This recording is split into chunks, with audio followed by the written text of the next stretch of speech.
Park and Harbor versus Little Aggie happening here. Base game match. Countdown of 10 seconds. Locking in. Let's see the board. What do we got? What do we got? Restore Reichard's Great Rune. Okay. That's a long one. That's a doozy. That's definitely a bit of a doozy. Yeah. I mean, right away, I see an immediate play, which is the Margit +0 weapon. That's very likely going to be eyeballed by one of these players. I do see a lot of early game stuff, though, especially on row 4. If you take a look at row 4, there's Margit +0 and Raya's Hand with Scar Seals as well as Commander O'Neill. Like, that's a very, very quick line that I assume both players will want to be on at some point in the early game here.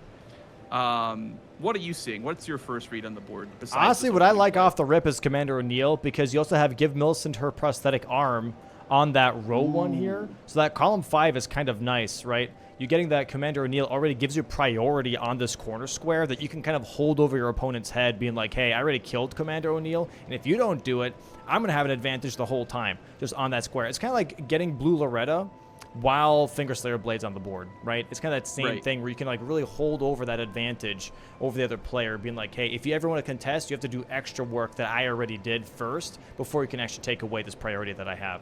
So I kind of like this as possibly an early game play, just for the money, but also weapon check, and also the priority they get over another square. But beyond that, I mean, we also have, obviously, Kill Reichard with Reichard's Great Rune on the board here. That's a perfect example of what you're just talking about, too. Exactly. Of, like, doing the square that progresses the other square. Yeah. With and on top of that, too, actually. And Seals on row 2. Wow, that's pretty big. Or, I'm sorry, row 1. I didn't even see that. So Raya's Hand here with unique seals and Reichard. This is a pretty strong start because you get the Urchery seal in Volcano Manor, for people that don't know. So you get that, and also on top of that, we have incantations, by the way. God's Noble drops an incantation on kill here, so you also get an incantation on top of that. Volcano Manor seems very strong here as well because you also get Somber Stones 5 and 6. So I think Volcano Manor is kind of actually very, very powerful on this board.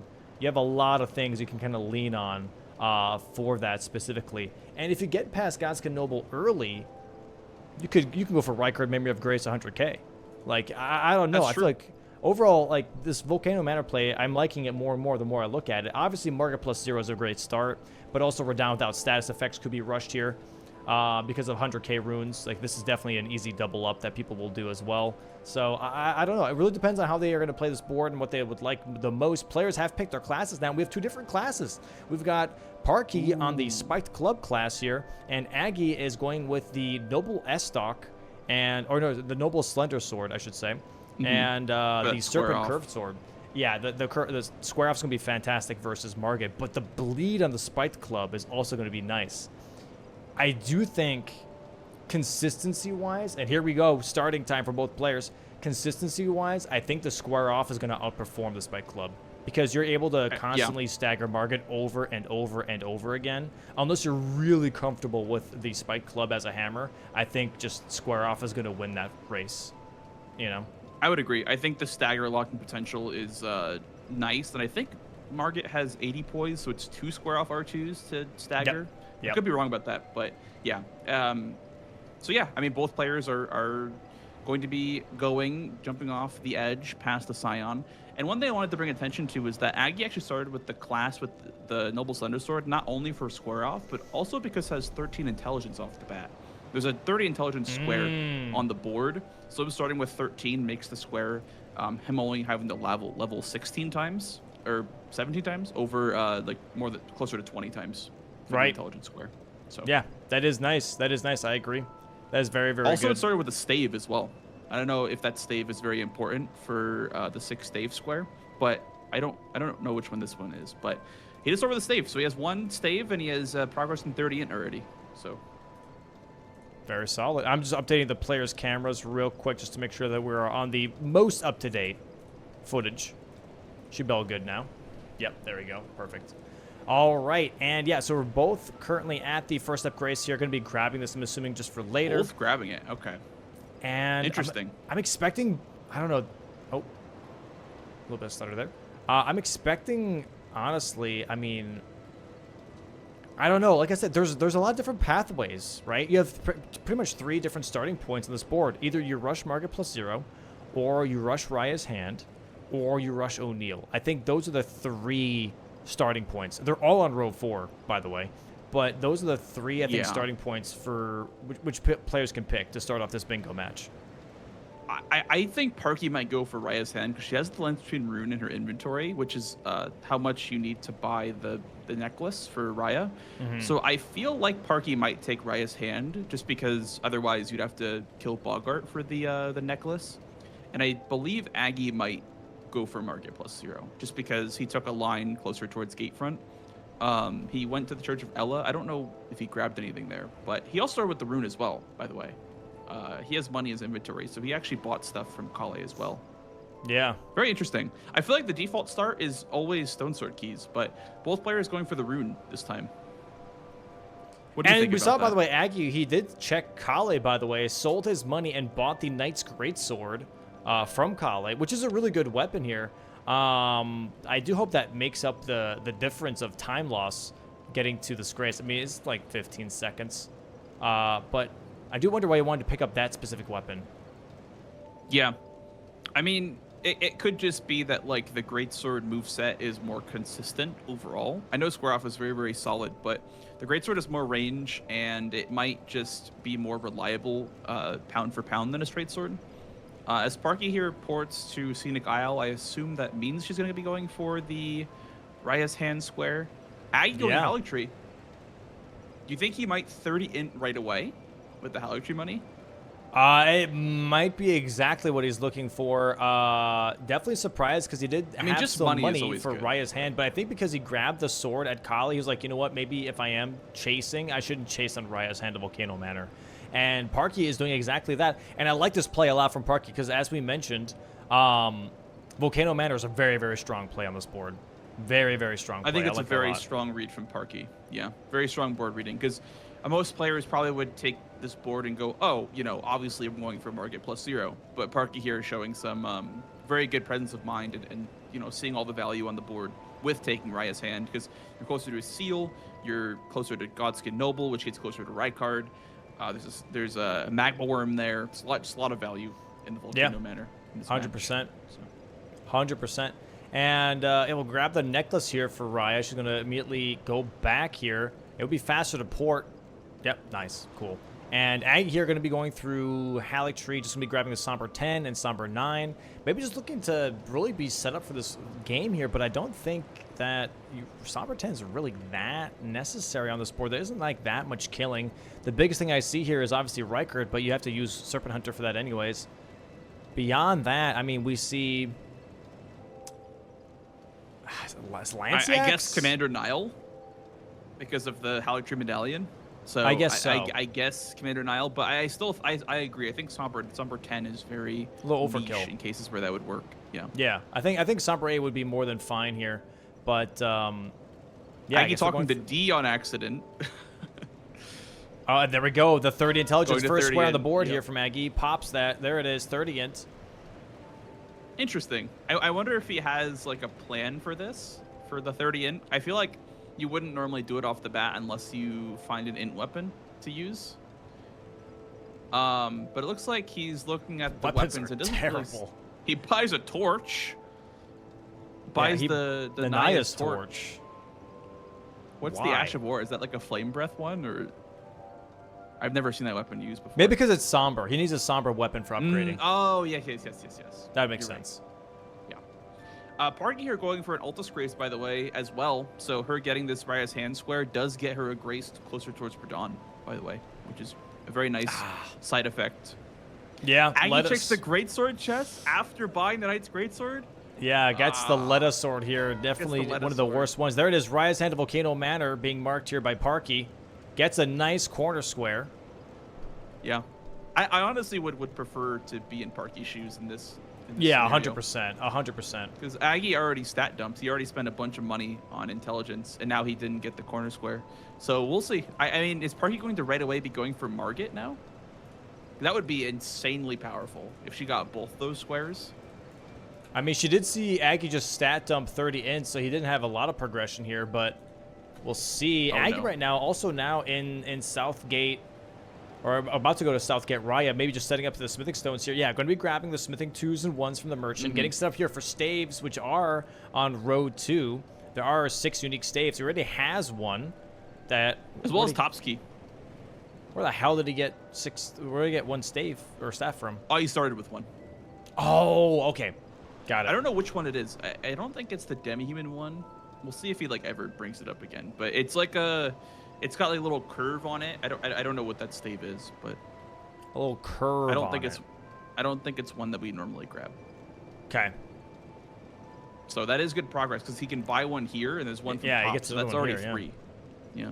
This road 2 looking actually pretty quick. Yeah, because if you get Deathbirds and Top's Academy key, that road 2, all it is Halley Dream Medallion, and that's it. This is actually kind of a mean road 2 if you're forcing staves and Top's key. Yeah. Yeah, I guess, because then, all that's left is Deathbirds and then Halley Dream Medallion if you get both of Top's key and staves. Very interesting. Very interesting. But also start very from interesting Aggie. is this row 4, right? Because you get Market plus 0. Right. Then you have O'Neal, and you have Scar Seals and Grapes. Like, that is not that slow either. Like, are we just seeing maybe a row 2, row 4 race from both of these players? Oh, what I would like to see from Parky is grabbing this Wild Strikes, actually, for a Spiked Club. That would be really nice. So nice. It's right there. Especially for Margit as well. Yep. Yeah. That'd be it'd be nice. a bit of a time loss to go back to apply the Ash of War, so she's going to prefer to just run into the boss fight, which I honestly, I prefer this, because this could be a race, which on our end we know it's not, but this could be an even race. So Parky just betting on herself and making sure that she, look at that damage. That's actually pretty, for +0? Sheesh. Really not bad. Pretty good. And a stagger now, too. With the bleed coming in soon, too. Yeah, getting Market plus 0 is going to be very, very nice for her, actually. That's 2 corner squares, by the way. Yeah, so that means that both diags will be blocked. So she won't have to worry about diagonal squares this match. Or maybe she will, but it won't be game-changing. Yeah. Get a little bit of see, okay, if that happens right there, that second attack where he swipes across like that, if you roll into it, he will always do the stab move afterwards with his cane, which you can strafe to the right. So if you ever see him do that move, you always want to roll into it, not roll away from it. Oh, she might die here. Oh, nice dodges. Ooh. Okay. Very nice dodge. Uh-oh. Okay. He's going to slam it. Nice. Oh, she got close enough for the slam, but unfortunately couldn't. Yeah, I guess she thought that he would still dash towards her first. Yeah. He's going to do his tail swipe, potentially. Okay, no. Okay. Is this the one you're talking about where he, swipes twice and stabs afterwards? No. There's 2 different ways of looking at it. So this one right here, if you roll backwards, he'll do this one, and then you roll into that, and there's the stab. Oh, I see. Exactly. He'll also do that stab attack if he does, the 2 forward swipes. Yes, he does a forward swipe, and what you do is you just roll backwards, walk forward. Roll backwards, walk forward, stab, move, strafe right. Yeah. Like lots of little optimizations for sure. That's what I was talking about before, right? With the whole Radon thing Yeah. and the Wild Strikes. These are small things that add up to saving time, to having optimal punishes, to getting those staggers that you need for these boss fights to move even quicker. Yeah, I really hope Parky can. There's the stab move, by the way, because she rolled backwards. I really hope Parky can get the square first try. I think it's always a time sink to do +0 Margit for it to not work out. Yeah, she has no flasks left. Okay, here, just start swinging. Nice, good charge dart too. Nice, really good. Yeah. Okay, hopefully we get a bleed proc here. That'd be nice. Yes! Ooh. There we go. Very nice. Huge. That's massive. That is big. Massive. Very, very nice. Here is getting his weapon set up. He's currently in the old. He's going full +10, man. He's going full +10.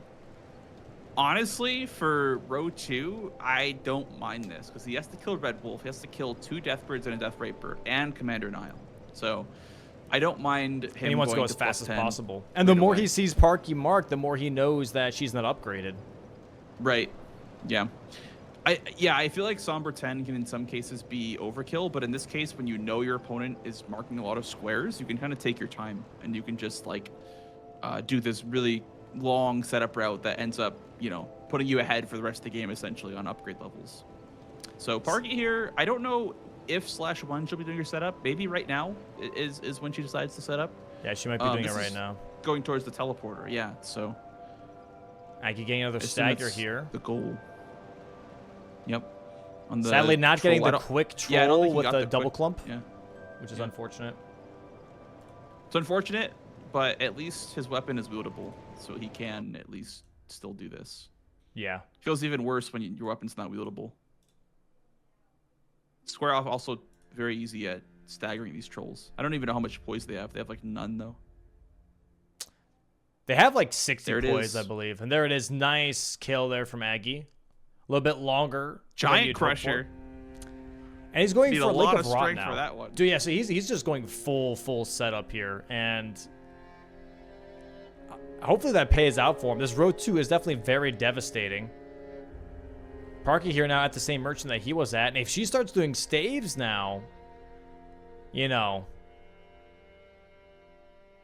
Maybe. I mean, it really just depends because with the 6 unique staves and with Top's key on the board, you can't really do the stave from Top's until you give him the key or else you're locked out. Right. True. So we'll see. We'll see. I think this setup route using the Lyrina Shore Merchant is just favored by the players. It's just faster than going to Shifra. it's pretty quick. In a lot of cases. Yeah. As long as you have the money, it's pretty quick. And now she's heading towards the teleporter, I would imagine, to go towards South Raya. Which I honestly don't know what's faster, to go towards teleporter from Scenic Isle or to grab Lascar Ruins Grace. I actually don't know what's faster. Because I'm not too sure. Look like it's that slow from Scenic Isle. But Bloodfiend's arm as well, by the way. Oh wow. Setup route. He's got some nice weapons. He's nice weapon options.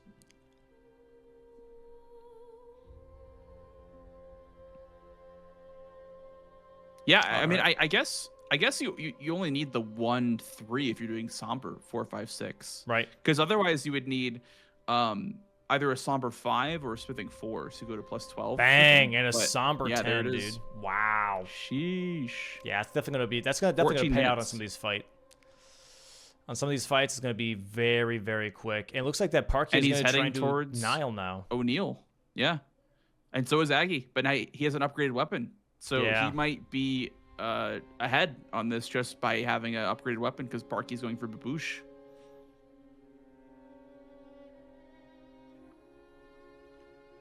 We'll see. I assume he's going to want to use that Knight's Greatsword for this. Or I guess the square off might also be just fine. Yeah, Knight's Greatsword. I do wonder, though. This could... Is he going for the fight? He's going for the fight. Fighting O'Neal is very difficult, I would say, because of these summons. Especially because, like, his damage, even though it's +25, like... It's not that great. It's not that impressive. Yeah. Like, one oopsie poopsie, like, I was just about to say, one oopsie poopsie like that, and all of a sudden, these babooshes are looking really nice. I don't know why Parky's getting so close here. I think she's worried that he's going to teleport away or something like that. All she has to do is just stay in the baboosh area, and that'll be fine. Okay, don't go. No, she's about to. Okay, she's stressing me out a little bit, but we're getting there. Okay, cool. As long as she does not go past the flowers, he will not reset, right? Because like some bosses have a. Oh, and now Aggy's going for the baboosh strat too. So if Parky can get a flawless baboosh, she should guaranteed have this. And that's gonna be too. This row 4 then is looking really nice for her, but she's not upgraded really. Wait, what are we doing here? Why? He's trying to corral him in, I think. But it's like really awkward around these blooms over here. There we go. Should be the first baboosh. Boom. Nice. This one is pretty tricky, I will say. Especially as like, you know. Oh my gosh, she's going so far out though. It's like making me worried.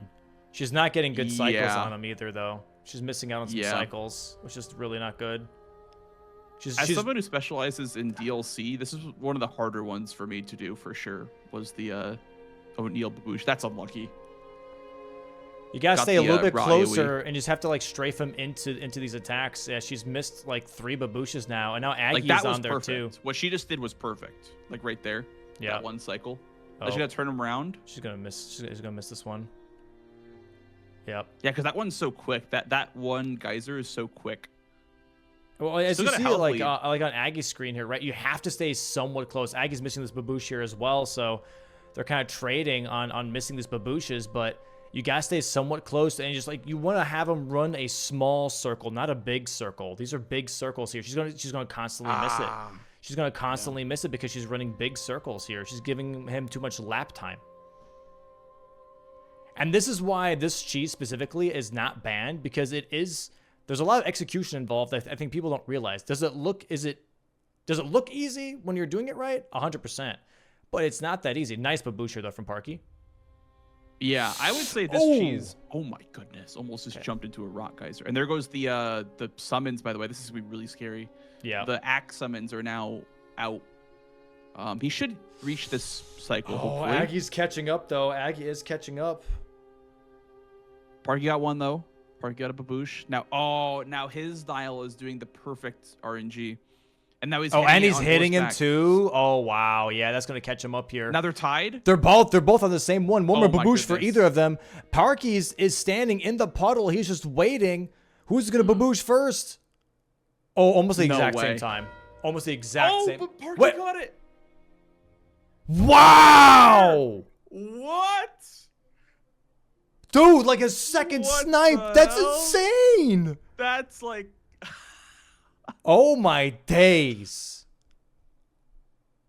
And now this insane. Row 4 is looking really scary. Now it's looking extra spicy. Aggie, it looks like he's going to preemptively prep the Shiburi grapes because Scar Seals is such a fast square that can very easily be sniped away from him at this point. So I think he's preemptively prepping the Shiburi grapes. Wow. This is going to be a big setback for Aggie. Yeah.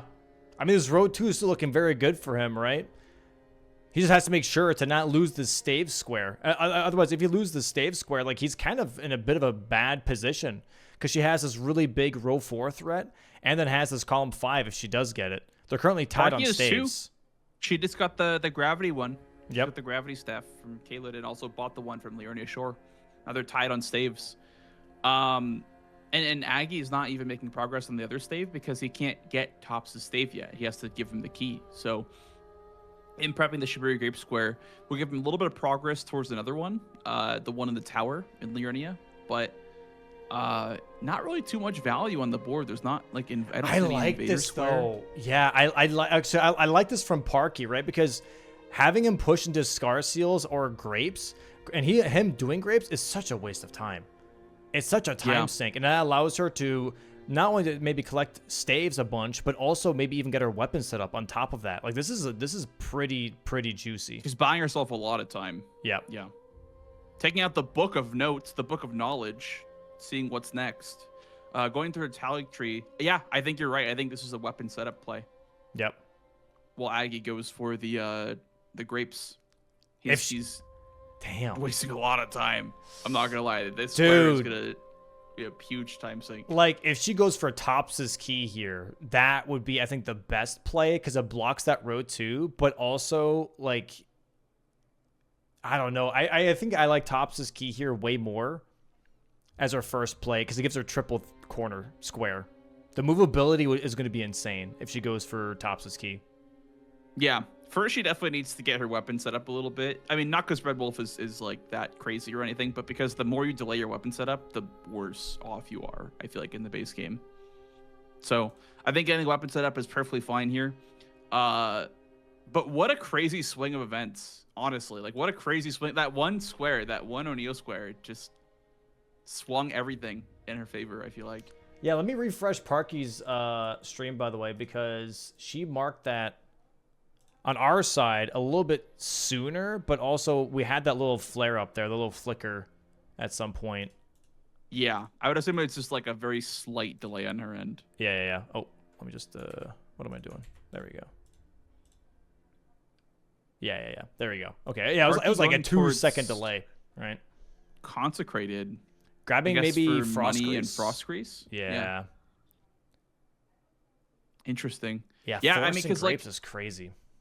If you look at this board, there's so much stuff that you can do, but Aggie just can't do any of it right now. Even though he has an upgraded weapon, he just has to respect this line. So it's just like crazy to me that this square is gonna cause so much like damage for his game, because I mean, if you look at the board, Apostle's a nice quick one that you can do with a +10 weapon. Magnus is right there. You know, Deathbirds pushes his line. Like Radon is a good one. There's so many squares that he could be doing. You just can't do any of them. Having a +10 weapon, but you're forced to do collection is like the worst thing possible, right? It's pretty insane. Yeah, because if Parky went for it, she would have pretty much the same speed as him. I mean, besides the invader, I guess, the Edgar invader. But yeah. But I think this early on in the game, you would expect that she wouldn't be doing that. I assume this is the call from Aggie, is that he wants a safe block that he knows that Parky won't be going for. Because the info being told is that I don't have an upgraded weapon. I did Margit +0 and Babooshed O'Neal, so I have no weapon upgrade. So that tells Aggie that, like, okay, like, she needs to upgrade her weapon. What I do hope is that Parky does at least Somber 8 upgrade at some point. I do like that she's using the momentum right now to get something set up here. Maybe just get like a +7 weapon so she has, you know, a viable weapon for Red Wolf. I think this is not a bad idea at all. Yeah. Oh, she's mogging. Wow. Okay. I don't mind that, I guess. That works. Okay. 4-1 for Parky right now, holding on to this 3-square lead. Has a diagonal now. Does she have enough money to also upgrade her weapon? She does. Yeah, she's got plenty of money. Wow. Yeah. Okay. That's okay. Honestly good. Like that's pretty good. Like that works. Take away the combo of Radon without summons and 100k. I like this. I do like this. Like, hey, you spent your money on 30 intelligence. I'm gonna spend my money on 100k, and guess what? That's a corner square. That's a better position on the board. Wow. Yeah, it's better position on the board. It blocks out his column 1, builds up the diagonal. I like this a lot. This is smart. Wow, Aggie is really feeling the pressure, I feel like, now, because while he's doing this Shibari Ape Square, Parky's just taking so much off the board. I would love to see her go for Red Wolf here at this point. But it looks like that Aggie might be setting that up now. He saw 100k member of grapes, so he's like, oh, she's not even working on grapes now, potentially. Yeah. Maybe he thinks, no, it has to be collection, because everything that you would kill would be like a square, like Radon, or... No, he's committing towards the block. I mean, I guess she could have done like Dragonkin Soldier as money or something, like for the Scar Seals. Like, you really don't know. Yeah. You really, yeah, very, very true. And yeah, I see chat already being like, oh, that mark was a little too soon. The mark's a little too soon. Like I said, for us, it looked a little too soon, but keep in mind there's a delay for me. But we have a whole thing set up to where the refs see everything in real time. All right, if there was any issues, the refs would have been like, hey, there was an issue, but there is no issue. All right, there's no messages. Even 5 minutes later, so don't even worry about it. Don't even worry about it. It's legit. She's just that good. All right. So let's see here. Now we're gonna see the Shibari Grape from Edgar, and Parky getting set up here. She is committing for to staves. Staves. Oh, I see. Okay. I don't mind this. I really don't. I would like her to grab the like South Graves for the Everjail potentially, but it's okay that she doesn't, because she wants the Stave square. I really would like her to go Topps Key over Staves, personally. I think that just would be better, genuinely. But also, like, again, she has Commander O'Neal set up, so prosthetic arm here on this column 5. You know what I mean? If you get Staves, now this column 5 looks extra juiced too. That's true.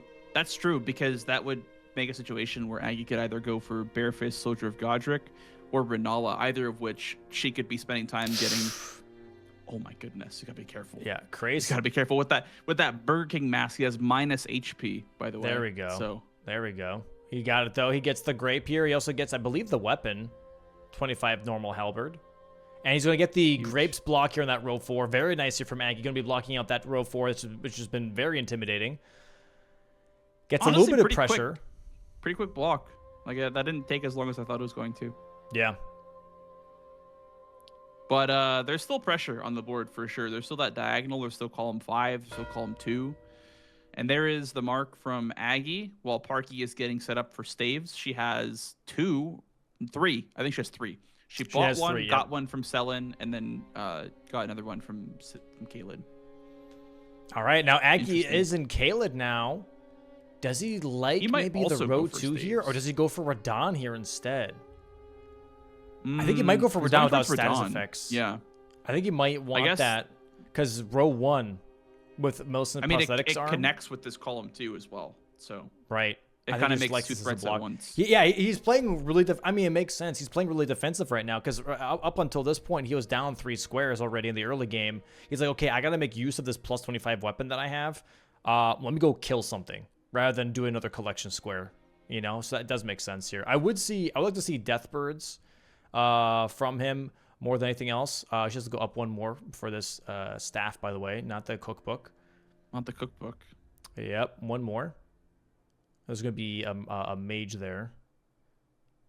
But I would like to see Deathbirds here from Aggie because that would progress that row 2 a little bit, but also give him that column 3 to work with, right? So I think Deathbirds would be way better than Radon without status or summons. Looks like he's going to be grabbing a Grace here too just to make that happen. But Parky here might be going towards... dude, I'm not going to lie, man. I'm liking how Parky's playing this. I really am. Going for Staves I like here that she's / playing Topski. aggressively. Yeah, she's making strong calls for sure.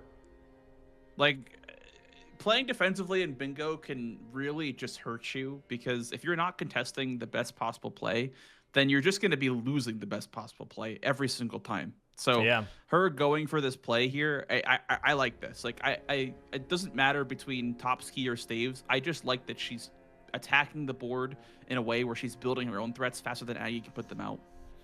Because, I mean, if they trade square for square, Grapes versus 100K, you know, and then, I don't know, Radon versus Staves, and then, like, the trades are going to become faster and more efficient for Parky than for Aggie if he's going for blocks over going for aggressive plays. And she's getting the Southgate, the Academy key here now. So she might be doing Top's key into Staves. And, dude, I like this. I like this a lot. She's making some really, really good calls here. Yeah, gonna I quit would out agree, probably. 100%. Wow. Yeah, because, dude, then we have a Red Wolf. Do we have Memory Stones on the board? I don't think so. I don't see Memory Stones. Okay, so Tops' key here into Staves. She already but there has is Renal, 4. So there is on column 5. This is what I'm saying. Dude, she gets Staves. She gets Tops' key. She has priority on Millicent's prosthetic arm. And actually, no, she does not because Aggie actually killed also O'Neal. So never mind. She doesn't know that, though. And then she has Renala, though. And then there's a Godric Barefist only, which is just a time sink square. I don't know. I like this. And Aggie going for Godskin Apostle here makes sense. Blocks with the diagonal. You know, I like this. It's an easy kill for him with a plus 25 weapon. But, man, I don't know. I'm liking what I'm seeing here. I'm liking what I'm seeing here. This is a nutty column 5. Now that row 4 is neutralized, more or less, going for Apostle here makes sense because you have a little bit of time to, you know, make your own threat on row 5, block out that diagonal as well. I think that's way better than Radon because Radon is so much more like passive and so much more like defensive. But Aggie's health is quite low. I'm not gonna lie. With that 30 square, that his health is not looking very good. So yeah, 1 hit probably and he dies. Oh my goodness. Yeah, this is so scary. I mean, with plus 25, Apostle will die very quickly, but youch, that's a lot of damage. But also, youch has a lot of damage here from Aggie going for that repose, Aggie, man. There we go. Nice phase 2 now going to be happening here on this Godskin Apostle. Also, I want to point out that Parky going into the Academy here this early, it's good for her. She already took Raya's hand, but being in the Academy early means that it's a quicker way towards Volcano Manor if you get abducted. And that might have been a way that Aggie wanted to enter Volcano Manor is through the Academy. So her taking the priority from the Academy might actually be beneficial for her. And she sees the marker of Godskin Apostle. She's like, okay, I'm cool with that. All right, I got time.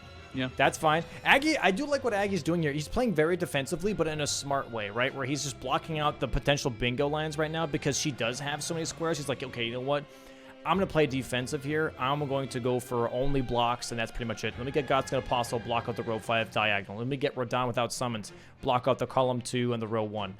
He's probably going to go for something else after that, which would be like Tops' Key or a Sleeping Golem or something, just to get rid of every single row and column now. he wants to force a majority match because he has a plus 25 weapon, right?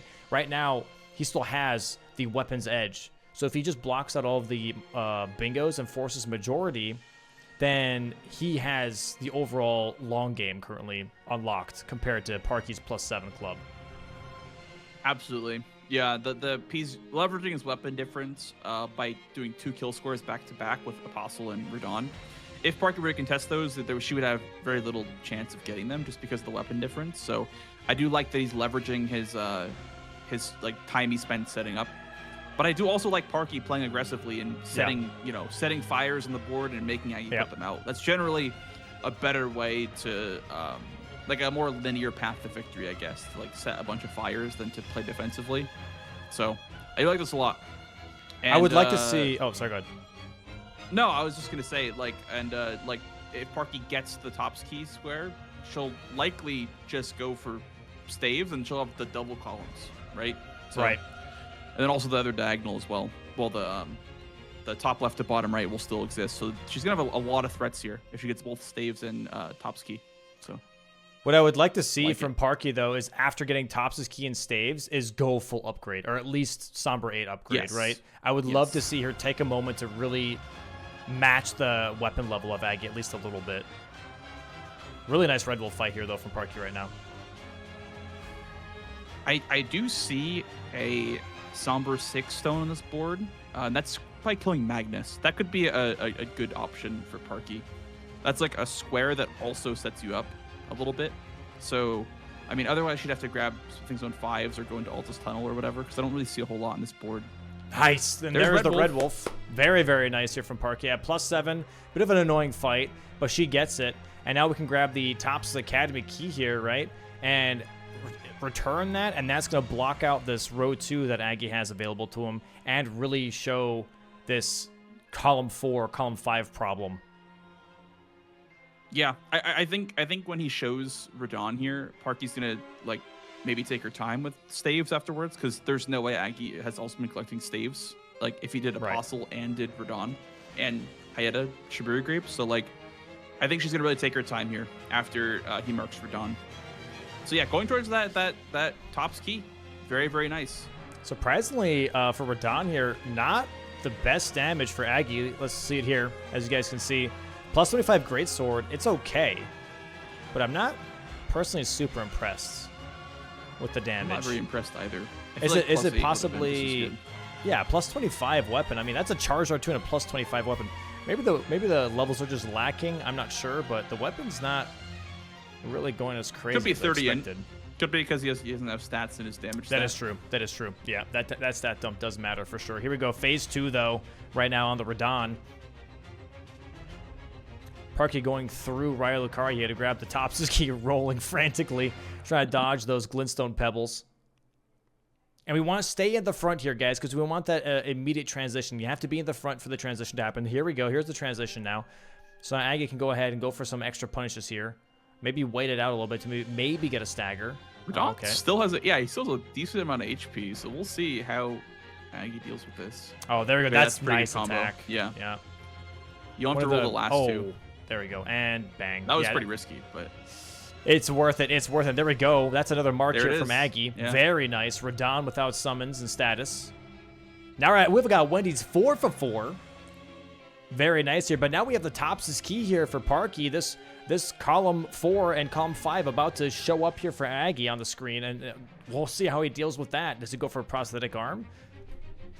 Way too many options. I mean, I don't think this is too threatening, honestly, if I'm Parky. I don't think this Radon square really is threatening much, because there's nothing underground, I don't see at least. And there's nothing in the capital really either. So this is kind of just like a one-off, which feels weird to say because Radon's been so powerful in Bingo, but it's really just a one-off. Yeah, it's not super strong. I'm surprised seals are still on the board. I would agree. That's especially very with Parky being square. In Volcano Manor. Yeah. Oh, and now we see from Aggie here going towards Margit, by the way. Yeah, I mean, he could be also going for seals. I'm not sure. I guess I don't really see much else in Stormville besides like the seal. And here we go. There's the mark. What's the reaction? Ooh. He might just commit. Oh yeah, he just went ooh. He just went ooh. Huh. Because the problem now is he realizes that Staves is now under yeah, attack now, right? I mean, she already and has. Now Parky can kill tops. Yeah. Now she gets another one. That's 5 staves. She just needs one more, and she gets the one from Celia Town, right? Celia Town. We go to Celia Town. Volcano Manor has a seal, not a staff. Is she going for seals now? Oh, is she holding progress? Ooh. She could be holding this. Oh, and Aggie's immediately going for Sleeping seals. Golem. Aggie's immediately going for Sleeping Golem here. Okay, so good call from Aggie being like, hey, I don't like this. Very interesting. Okay. Wow. Very nice, though, from Parky here. Interesting. 5-4 right now. 1 square ahead currently on the board. We did miss out on the Wendy's 4 for 4. No, we didn't. But that's okay. We didn't Oh, miss we out. had a 4 for 4? Yeah, I called it. Okay. But yeah, Sleeping Golem here. Again, another one-off, though, for Aggie. This doesn't really get him anything else progress-wise on the board, so a bit of a time sink yet again. Parky really forcing Aggie to do all these time sink squares, but they only last so long. She has to, at some point, be like, okay, this is the time sink. I have to go and upgrade. Yeah. No, I would agree. I think she needs the Somber Six Stone, like, very, very soon. There's one in Volcano Manor. There actually is one in Volcano Manor, so Somber that's 5 and 6. a really good point. Okay, she does the faster drop down. Thank God. Right here. Yep. Right here. Yep. Perfect. Very interesting. There's the Erdtree seal. And then what's her next? Oh, she just finished staves now, I guess. Interesting. Okay, splitting Wait, progress. Wait, he's going for bit? staves. Wait, no, he's going for sleeping goal. He's going for sleeping goal. Yeah, he's still at the tower. Has she grabbed the Staff of Loss? Yet? No, that's what she's doing right now. Okay. I see. Yeah, she's doing it right now. Whoa, what the hell is that? I don't know. That was a weird camera bug. Yeah. Very nice. And there we is. have it now. Oh dismounts. my God. Oh my God. Okay. That's actually crazy. Yeah, dismounting torrent can be like you'll be spamming the dismount button and he just like won't let you get off of him. That's probably what happened right there. This is crazy. Here's staves now. Now to Aggie, it's like, okay, what are you gonna do about that? Right? What if she does Bare Fist Soldier of Godric to block out row 3 and then build? I would this like row that. that's I would like that. 5. I would like that for sure. What are we doing? What? She's going round Maybe table seals. Here. There's sleeping golem maybe for she Aggie. Won't go seals now. Maybe she won't go seals. I don't know. I feel like she still will go seals. She's gonna buy one, I think. Here, I don't think she has one yet. What is she doing? What is she doing? She's stressing me out.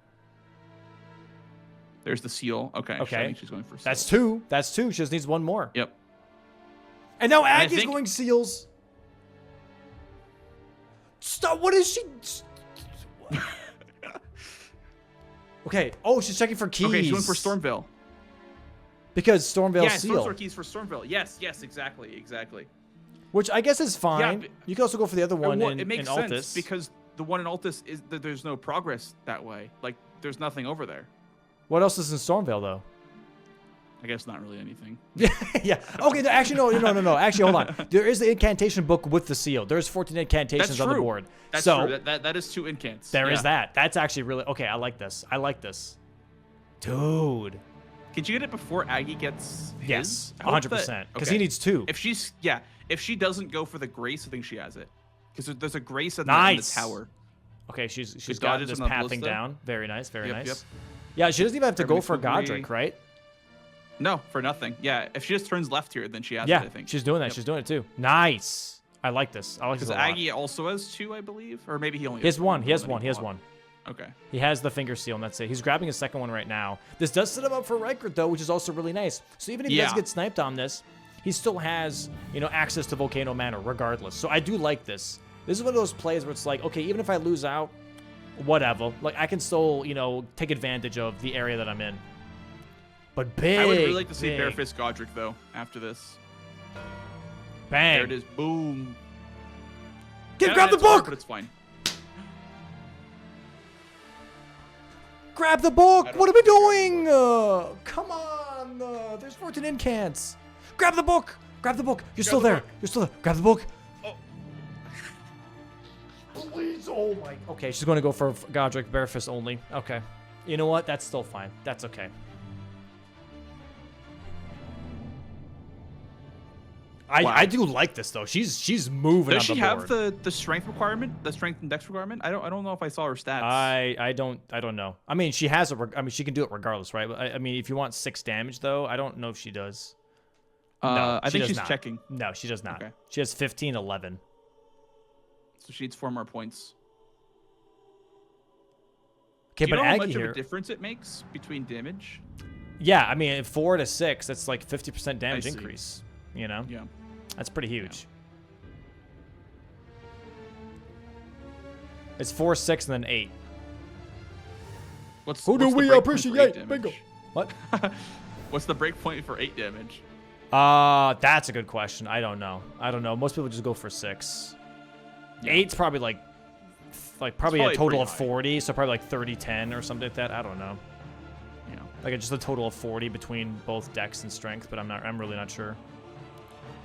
Bro, that's tough though, man. She could have had that book on top of that. That would have been so nice, dude. But look at this, 7-5 right now. Parky currently holding a 2-square lead, about to move into possibly a 3-square lead. Yeah.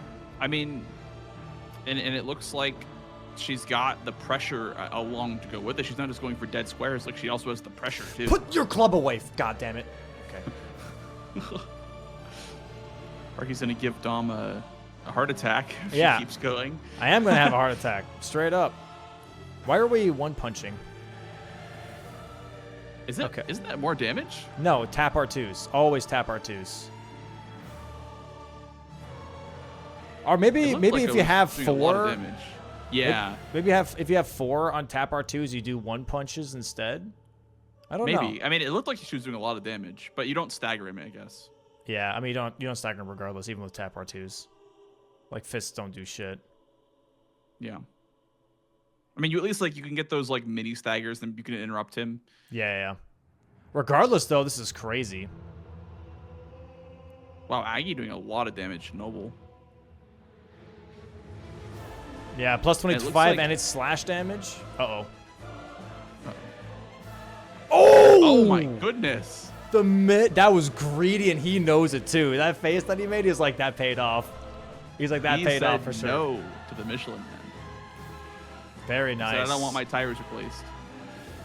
I'm just fine, sir. Oh, he's going for incants here. Okay. He's yeah, going I for guess the he's trying incants to here. push his row 5 a little bit more. But Parky has access to Renala. Dude, after she does Bare Fist, she can do Renala. Bro, this column 5 is juice, bro. It is juice, because I don't think Aggie's gone past Red Wolf yet. No. He doesn't even have a key, I don't think. I don't think he even has Academy key, dude. Interesting. Very interesting. Man, this Soldier of Godric Barefist only does take quite a while now that I'm watching It it side by does. side with someone who's not doing it. Yuck. I mean, to be fair, it is a good square to do when you don't have weapon upgrades, because it's technically weapon upgrades don't matter here anyway. It's more so a level check. Okay, Aggie's spending money here to open up the 2 doors in the round table itself for one of the prayer books. I really like this. If you have the money for it, it's such a quick book to grab, rather than having to traverse in the open world to try and get it. Although Parky, again, had access to the Godskin prayer book, so she could have just done a nice 2-for-1 deal, right? Aggie just forcing incantations here. Already has 9. Parky. The thing with incants, though, is that it's very money dependent. You need a lot of money. I think that's why he killed Noble, so you Yeah. get money for the incants. Get some access to, enough money to buy everything. He already has 9. Has 9 incants. Parky about to have this column 5, however. 2 more tap R2s should do it. I think she'll go right for Renala as well. Oh my god. Dude. This column 'Cause, 5 is heat, The bro. column 5, yeah, exactly. No, she's doing O'Neal first. She's doing prosthetic arm first. Interesting. Well, I think when incants lights up, she might pivot. So Wait. I would assume at least. Wait, Aggie. Wait, what? Didn't Aggie have enough for incants? He has 13. He's grabbing one more in this church right here. Wow. Okay. There's a frenzy flame incant in this church. I guess he's saving some money. He knows the parky just marked a square, so I guess he knows he has time. But she's not going for prosthetic arm or Renala here. Okay, what are we setting up here then? Weapon upgrades. This is fours. Right. Okay. You know what? I like this. I do like this. Yeah, this is nice. Currently 8-6. Parky's still holding on to a 2-square lead. You could still probably do Renala 4 summons on +7 with the bleed on the weapon, because you're not like it's not really like a damage check. So maybe just +12ing the club and then going towards Renala. And then Aggie setting up the Millicent's prosthetic arm. Yep. Oh, Parky also going back to Kayla here. Oh, maybe not. I lied. Maybe, yep. He's going for Celia skip. And then Aggie's doing the Gallery Shack skip. Which is really jank. It is really jank. Does he know it? Maybe he doesn't do it. Maybe he goes for Celia skip instead. But you have to talk to Gallery anyway, so like it's faster to get to the church by doing the skip up. Probably going for the tunnel, by the way, for stones. That's why she's here. The Kayla tunnel for 5s, I guess. Which is really good. Like eventually getting that weapon upgrade level is it's perfect because she did Bare Fist Soldier of Godric and then is going for upgrades instead of vice versa. Going for upgrades and doing a Bare Fist square doesn't make any sense. So really nice here. Good sequencing for sure. I do like it that she's going for upgrades now. She realizes she has a column 5 threat, and so she now is going for upgrades. This is what we wanted to see. I like this a lot. She's a 2-square lead. She's like, you know what? I'm going to use my lead to give myself some time. Very nice. Yep. Also, the fast route through the Celia tunnel just logs out because, you don't need that $2,000. And now we're going for Lake of Rot. This is full upgrade route. She's +9ing. Huge. I like this. Yeah. This is very, very nice. All right, we're going to go ahead and move into emote only because chat cannot behave. So you guys get to just enjoy the show without being silly. All right, Somber 7, Somber 8 pickup here. Yeah. I mean, I like this because, like I said, it's good sequencing to do the squares that don't require a weapon setup. So she did, in order, the Red Wolf, and then did Topski, and then did Staves, and then did Seals, which none of those require really a super upgraded weapon or anything. And then now that she's going for squares that require higher upgrades, she's upgrading now, which is very, very smart. I like this a lot. Using your tempo to upgrade here is exactly what we wanted to see. Yeah. It's exactly what we wanted to see. Or I guess mountaintops for a little bit of money to upgrade the weapon, I guess. A little bit of cash. This Millicent's, dude, she's making Aggie pretty much waste time on this Millicent's prosthetic arm. I like that she's been constantly just pushing him into squares that don't really get him anything. Oh, he's grabbing Academy. He's splitting a little bit. He's splitting a little bit just in case because he doesn't know which ones she's doing. He doesn't want to get sniped on it. I also earlier I was saying that there wasn't anything past the Grace and Altis. There actually is Lanciac. So I think technically speaking, the better seal would have been that one in Altis because it's closer to Lanciacs for row 5. But that's all hindsight, obviously. So back to Stormhill Shack. Is she doing a Deathbird? No, she's grabbing Wild Strikes. Okay. I like that. I like that a lot. I like that a lot. That's very good, actually. Like, I think that'll be very good for her damage. Having the Wild Strike with the bleed is really nice. Yeah, he's setting up Raya Lucaria here. But if she goes for Renala right now after this Wild Strikes, bro. That would be insane. Is she memory? Still in combat, apparently. Yeah, she's just trying to port. Okay. Yeah. She has time. She's got like one full attempt on Renala. One good full attempt. Once she upgrades her weapon.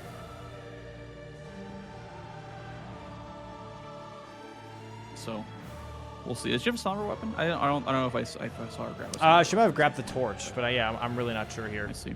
Aggie going to go ahead and do a Ride Lucaria skip here. Very nice first try. I still gotta learn that shit.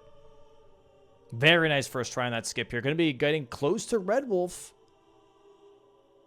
Oh, she has the She has the Archery Seal. Oh my god, that's even better actually, because it doesn't weigh anything. Wait, why pick up Finger Seal? I don't know. She picked up the Finger Seal too soon. Drop the seal again. Yeah. Yeah. Definitely takes a little bit of time here, but can she get it in time to get Renala instead while doing this? Dude, she's racing the clock on upgrades while Aggie's racing through Raya Lucario. Absolute cinema. Somber 9, huge. And now we drop the Spike Wild Club. Strikes? Yep.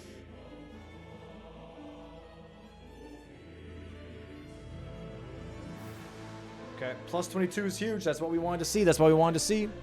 Yep, Aggie here now getting ready for Red Wolf, though.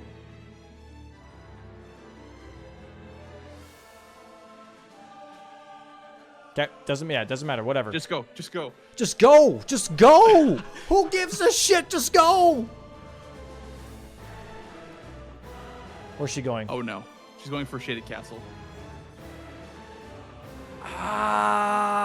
Okay. Renala would have been better here. Or Renala would have been better here because of the diagonal, which I think Aggie also realized is that the diagonal was better here. Yeah, it's a diagonal block and it develops row 5. She might go for Magnus though, for a block. Okay. Hey, if it's Magnus, I mean she has Wild Strikes. I don't know. I did really like the Renala play though. That was a very good aggressive play, I will say. There's Red Wolf already. Yeah, Aggie might be rushing Renala here, which I think is a very smart play. It blocks the diagonal, blocks the column 5, and progresses row 5. This is a very strong play.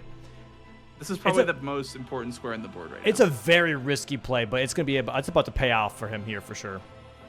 Yeah, 100%. Parky will be able to get Magnus, and that row 5 will be blocked out. But I think if you're ahead like this by 2 squares, you just want to you don't want to let that pressure up. You know what I mean? You don't want to give him a chance to get back into the game. And she's going for Magnus, right? Yep. Did she just buy fingers? Yep, she's got fingers. No, she's going for Renala. Now she's going for... Oh, just a little too late. Just a little too late. I don't mind her still going for this. I will say, I feel like it's just a little bit too late. You know what I mean? It's a little bit too late. Maybe she didn't think upgrading the weapon would take that long. That's probably part of the mindset, is that she had to go into Celia Tunnel and then also go to Lake of Rot. So maybe she just didn't know how long the upgrade route was going to take. But at least she's upgraded. At least she's upgraded now for the rest of the match, which is still better than not being upgraded and being sniped, right? So, because let's say she walked in with a +7 weapon and died 3 times, and then Aggie snipes it. Now she's not upgraded and lost the square. Yeah. So at least she's now upgraded. So I do like the prioritize. Oh! The parry! Oh my god, they both lost the elevator! That is unfortunate, dude. That is just unfortunate. And Aggie here now in the Renala fight. Maybe she pivots. At least Moongrum died. Yeah, but still. Yeah. I mean, listen, this is Aggie is 1 death away from this swinging in Parky's favor. Anything can happen with 4 summons. True. Anything can happen. True. There's the troll doing the slam dunk. Yeah, it's less of a DPS check and more of a survival check. Do you know how to dodge these attacks? Do you know how to dodge these spells? I mean, right now he's doing a great job though. He has 4 flasks +2. There's a second summon already here. There's the dragon. The dragon, to be fair, is the longest one. It stays for the longest out of all the summons. The crazy thing here as well, by the way, is that once Aggie gets this, I think he's blocked every single bingo. Wow. Yeah, and then he slows column 3. Yep. So this is a majority square for him right now. This is a 3rd summon on this Renala. Yeah, as you can see, Aggi's very, very experienced with these summons. I'm sure he's done this plenty of times. And now he's just doing some very light attacks to get her to summon more. There's the 4th summon. Oh! There's the wolves. Four unique. 4 unique, and they don't like him at all. Bark, bark. They don't like him. Uh-oh, here comes the frame trap. Oh, yep, my... There it is! Oh, my God, it's the frame trap! When she casts those like, and then does the Comet Azure, that is 100% frame trap. You have to roll perfectly, or else you just die. And here we go. Parky's wild striking Oh, Renala. my God. Oh, my God. Bro, if she can... Bro, if she takes this... Is he pivoting? He is pivoting because it was such a time sink. Ah, I can't believe that. That's crazy. That's crazy. Bro, I thought he had that too. That would have been such a nice block for him. Listen, I could see it from a mile away. When I see those 2 attacks layer on top of each other, I go, uh-oh. Oh, there's the first summon here for Parky now. Dragon. Dragon. Taking her time. She's got to be careful with the Spiked Club, by the way, because she doesn't want to bleed proc here and accidentally deal too much damage to Renala and maybe kill her before the summons happen. So first summon already out of the way is fantastic here. The dragon goes away, yeah, after the jump. Yep. That was a really quick dragon. It's a very nice dragon. She also has to be careful with these spells, though. Second summon now. Oh, my God. Dare Will? Oh, no, it's the wolves. Okay. Bro, if they race on Halictree Medallion and then it's a Rykard's Restore Great Rune race... Actually, you know what? You know what? If you go Renala here, yep, I would like to 3. see... That's 3 summons already. I would like to see Deathbirds, I think. From Parky here. Just to block out that column 3. Just to go full majority. Has to be addressed before she can go majority. Uh-oh. Oh, no. Oh, okay. Oh, my God. And she gets the dodge. Yeah, you have to roll that perfectly. That is like the one attack that if she does both at the same time, you have to be able to dodge that. I hate this one the most because the tracking's just crazy. Oh, and this into the moon is just not fun. One more summon is all she needs. Oh, you're really close to the moon. Oh! Nice. Okay. She needs to hit her a couple more times, I think, for her to summon again. I think she's not below the health threshold to summon again. There we go. Oh.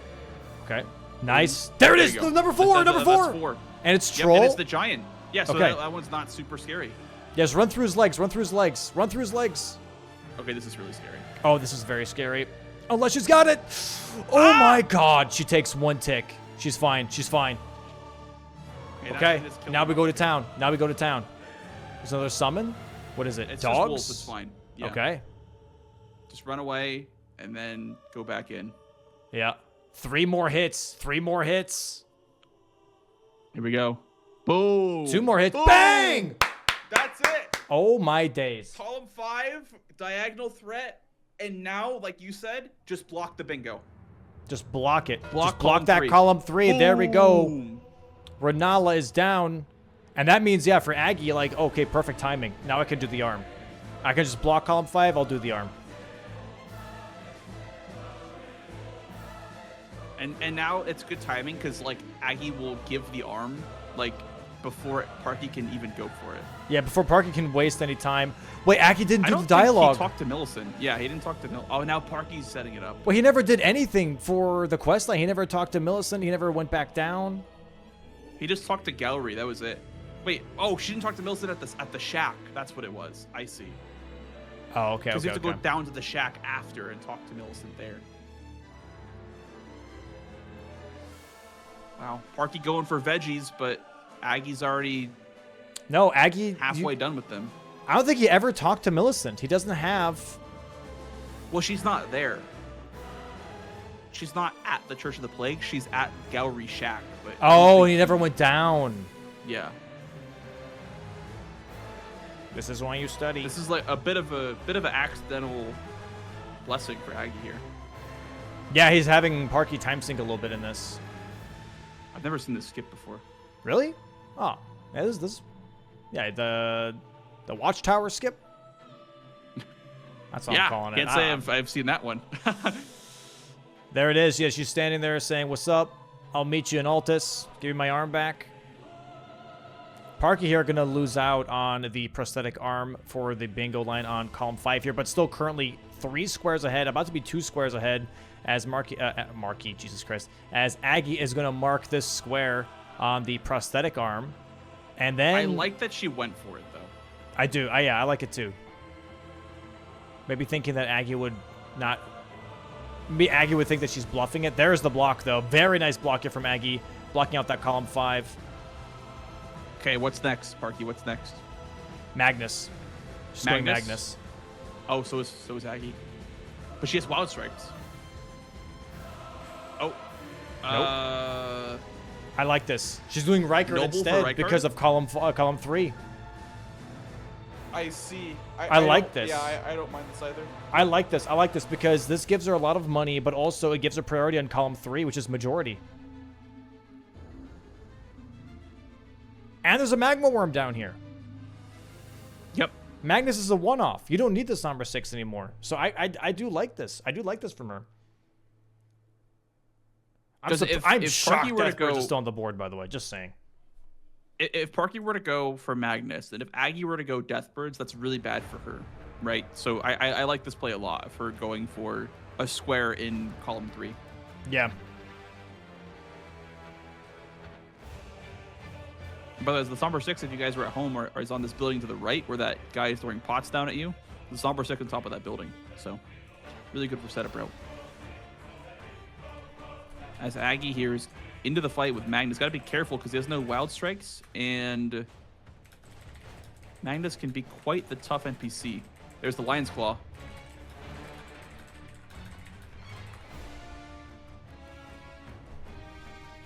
Oh, and it's working out nicely. Working out nicely. He does still have the one-handed Magnus, which is really, really good. Magnus not going for a heal, or... He does have a heal, right? Am I crazy? Doesn't Magnus have a heal? No, I don't think Magnus does. Oh, okay. Well, never mind. Nice. Trades it. 1 for 1. Bang. Parky about to fight Noble here. I wonder if Aggie goes oh my God. Rykard as well. Yeah, he just wanted to port there. Why did Parky quit out, though? I don't understand that. I don't know. She's pivoting. Saw the mark, I guess. Deathbirds. Okay. She saw Magnus and was like, okay, I'll do Deathbirds then to block out the column 3. I don't know if I like this, though. I don't know if I like this. I don't know if she can win a race to Rykard. Maybe she thinks that she can't win a race to Rykard.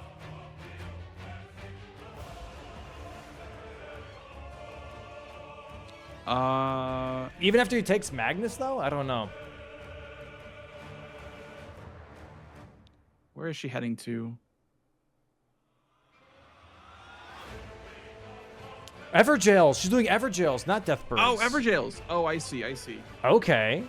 I think Deathbirds would have been a better call, but maybe that's too obvious. So she's like the second best option is Everjails. I don't mind that. It doesn't get you much. Going for Rykard, she can get both. She could get both. She just has to do majority. Oh, I do like this because Everjails, and we still have Scarsteels on the board. Scarsteel is an Everjail. I would say do the Scarsteel one first, but yeah, I agree. I like this. I do like this. Yeah, I like what both of them. I like what both of them are doing, right? Where like she's doing one-off squares, more or less like squares, because she's a majority almost. Besides column 3, but this works towards a majority. Aggie is a majority, but also maybe wants to pressure this column 3. So I like both. One thing that I really like out of Parky's gameplay this game is that she's doing a lot more prep. I feel like, or at least like prep that makes sense because she's eventually going and doing the thing that she. Nice to land that R1 as well. I would say for me it's not the prep. She's being way more aggressive. She's actually being way more like I'm going to go for that square. Like I want this square. You know what I mean? Right. She's making really good reads on being like, oh, okay, that was just marked, which means I got time to do this. I'm gonna go ahead and do this. Even if I'm being raced on it, I'm gonna go ahead and do that. I really like this. Rykard fight here from Aggie. Serpent Hunter time. +0, I imagine. Yeah. I mean, you could upgrade if you really wanted to, but I'm not sure if it's worth the time, especially if you don't know if it's a race or not. True. Yeah, I mean, this very well could have been a race. Oh, he gets the earthquake. It's the earthquake. That damage. Yep. Jesus. Luckily, he's got a +2 flask. That's pretty huge. Misses another jumping or 2, though. Parky, on the way to Dare Will. And something that I mentioned earlier in the match when she was grabbing the stave there, I would have liked to see her go for the Grace down there. Yeah. Which is going to lose her a little bit of time here. But I like we said before, I really feel like the Scarcel Evergale should be the priority here.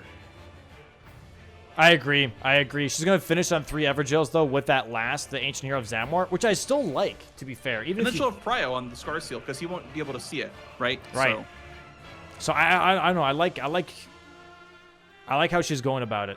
I don't think it's bad at all. I do think doing it first is nice, because if you do get sniped, you at least have Prio towards the next square. I agree. But in this position right now... Aggie can't even see right now. Yeah, he's being pushed into the wall here, but very nice phase 1 here for him. He has got 4 flasks for phase 2. He should be more than all right. Oh, he tried to pop a Rune Art, but stepped in the lava. Use another flask. Said, excuse me. Lands on him. Okay, personally, I don't like this running R2 start. A nice cancel on the skull, though. I think a jumping R2 does more than a running R2. But really nice cancel on that skull. That's a good question, actually. Yeah, maybe it does more poise damage. I'm not sure. I've seen a lot of speedrunners do the running R2 strategy. I don't really know why that is. Nice jump R2 counter. I like that a lot. Very this clean was like fight the OG strat when the game first came out, was to just jump R2. Yeah. It developed to like shield pokes that ended up being the most efficient DPS. But this is very much like classic Elden Ring, like 1.0 patch strats. Surprisingly, he's not going for the Serpent Hunt cancel, where you only do the first part of Serpent Hunt in like the phase 2.5, if you want to call it that, where so once Rykard tries to slam his foot on the ground, I think he's going to do it right now. Here, this move right here. He slams his foot on the ground, and this means that he wants to summon the skulls. Okay, he gets a stagger, which is huge. Yeah, that was But huge. pretty much in that moment, when he wants to stomp his foot, you can constantly just do only the first part of that Serpent Hunt, and he'll repeat trying to stomp his foot over and over and over again. There we go. Wait, 3 Evergales at the same time as Rykard. There's Rykard for... But Parky only... Did she do 3 Evergales? She just did a Dawn. She didn't do the Scarcel one. Oh, shit. Okay, we missed that. No, I missed it, I should say. But hey, yeah, nice block on the column 3 here, though. 10-9. Also showing for Scarseals now, or at least one of the Scarseals. This is full majority. And Aggie's going for Deathbirds, I think, now. So if we count up the squares, Aggie has priority on Rykard's Great Rune. Yep. And they're both even on Worms and Haligtree Medallion and Lanciax. So we're looking at 11-9 here very shortly, with Parky getting Scarseals, while Aggie goes for Deathbray Birds. I don't know what the timing will be when he marks it, but I think she was laughing, by the way, because she thought that they were racing on Evergales, but then like Aggie marked immediately when she was marked, so she's like, "Damn, I could have saved." Doing one Evergale. Well, he could have easily done Evergales in the time that look at that damage. Rykard, so. Yeah, exactly. Really nice damage, though. Really nice damage here from Aggie on this Deathbray Bird. Oh, and the headshot right before. Wow. You could have chased if you wanted to just do like a jumping R1, but this is still really good. Oh. Okay, yeah. Oh, very nice drive-by. The mounted hit. Uh-oh. Oh, my. Gotta be careful. Yeah, that was crazy. Gets one Deathbray Bird, though. And here we go. Scarseal's now for Parky. And yeah, this is going to be 11-10 in just a moment here. And even though Aggie has priority maybe on Rykard's Great Rune, Parky doesn't have to go for it. She doesn't have to even go for it. She can go for Magma Worm. She can go for Haligtree Medallion. She can go for Lanciax. This is a crazy end game because it's just full on. It's anyone's game. Yeah. I think Aggie will probably end up going Lanciax next, just because it makes sense for Rykard's Great Rune to get that Grace progress. Yeah. But I mean, we could see, Parky go for Haligtree Medallion, and then she has 12 squares. Then she can split between the rest of them. So I think for Aggie, him holding on to Rykard's Great Rune is going to be the deciding factor. Like, if he holds on to it correctly, that could be the deciding factor for sure. Both players are in the manor, and both players have that worm available. But otherwise, what are your other options for Magma Worms? Why are we grabbing the Grace here? What? Pivoting. I guess she thinks she has enough. She has time on it currently. I mean, she already grabbed one and has half of progress towards the Oh, other. she doesn't have keys. Oh, That's why she actually needs a smart. key. I would have probably gone there and not at a key. So that's really smart. That She recognized she needed a key. She's like, I want to grab the grace real quick. I like that. Okay, wow. Yeah, nice read. Okay, Aggy's going to finish his last Death Bird here. That's going to be a square for him. It's going to be 10-10 tied here in the base game match. And then we're going to have 11-9 as Parker's going to be grabbing the Scarseal Talisman here from this Ancient Hero of Zamor. That's going to be a nice stat buff from her too, actually. Really nice Talisman pickup. She is not at the health threshold yet where it doesn't lose value. These Scar Seals and Source Seals in Elden Ring have a thing where they stat boost you, but they also technically increase the damage that you take. But because the Radigan Scar Seal and Source Seal increase your health, you technically gain more health than you would take extra damage until you hit Vigor 40, I believe. That's when the Scar Seals and Source Seals actually lose value, and it's not worth it to have it on your character anymore. So for her not being at 40 just yet is really, really nice. And her just wild striking this Ancient Hero to death. Bang! Very, very nice. Is Aggie making progress towards the Kaled Magleworm? Yeah, Is that I think what we're so. seeing here? I think Okay. so. So Parky going here's towards for Lanciax. Lanciax. That would be ideal because Aggie kind of needs that square to win this game. So Aggie, Parky dude, goes for no. Hold Lanciax- on. Aggie needs to block this diagonal still. Reichard's great ruining it's Hallie still up. Medallion. He has to do one of the two. Parky has majority. Aggie doesn't. Wow. Yeah, because he didn't get Renala. That's why. That's actually crazy. So if she goes, her going for Lanciax here is actually really smart because she's keeping that diagonal open because he has to do either of those, and that's a time sink. Oh, but Aggie's going for Lanciax now too. Yeah, he's and closer. Damn. It just depends on the Lanciax fight. Unless Parker does Lanciax skip, that would be cinema. I don't think she's learned that one. I haven't even learned that one. Bro, if he gets the Lanciax here, though, but she has Bleed and Frost Grease. And Wild Strikes. Oh, wait. But Aggie's got Dragon Wound Grease. I like that, too. Ooh. I mean, both are pretty even up. Nah, Aggie's definitely closer. We'll pull up the map. We're pulling up the map, chat. The map is back. The map is back. Oh, yeah, look at Aggie's this. so Look at much this. closer. Aggie's Wow. way closer. Lanciax is right here. He just has to go all the way through. She's going all the way around first. So Aggie's definitely way closer to this Lanciax fight, right? So once we get here, now it's going to be determining on whose fight is better, which still I think technically for Aggie here, he's got a way better weapon. He also has a lot of money on himself to level upgrade here. But we'll see. We'll see how it goes. Anything can happen. We saw what happened to Renala. Anything can happen. Anything can happen. Anything can happen. I wouldn't count Parky out just yet. This is crazy.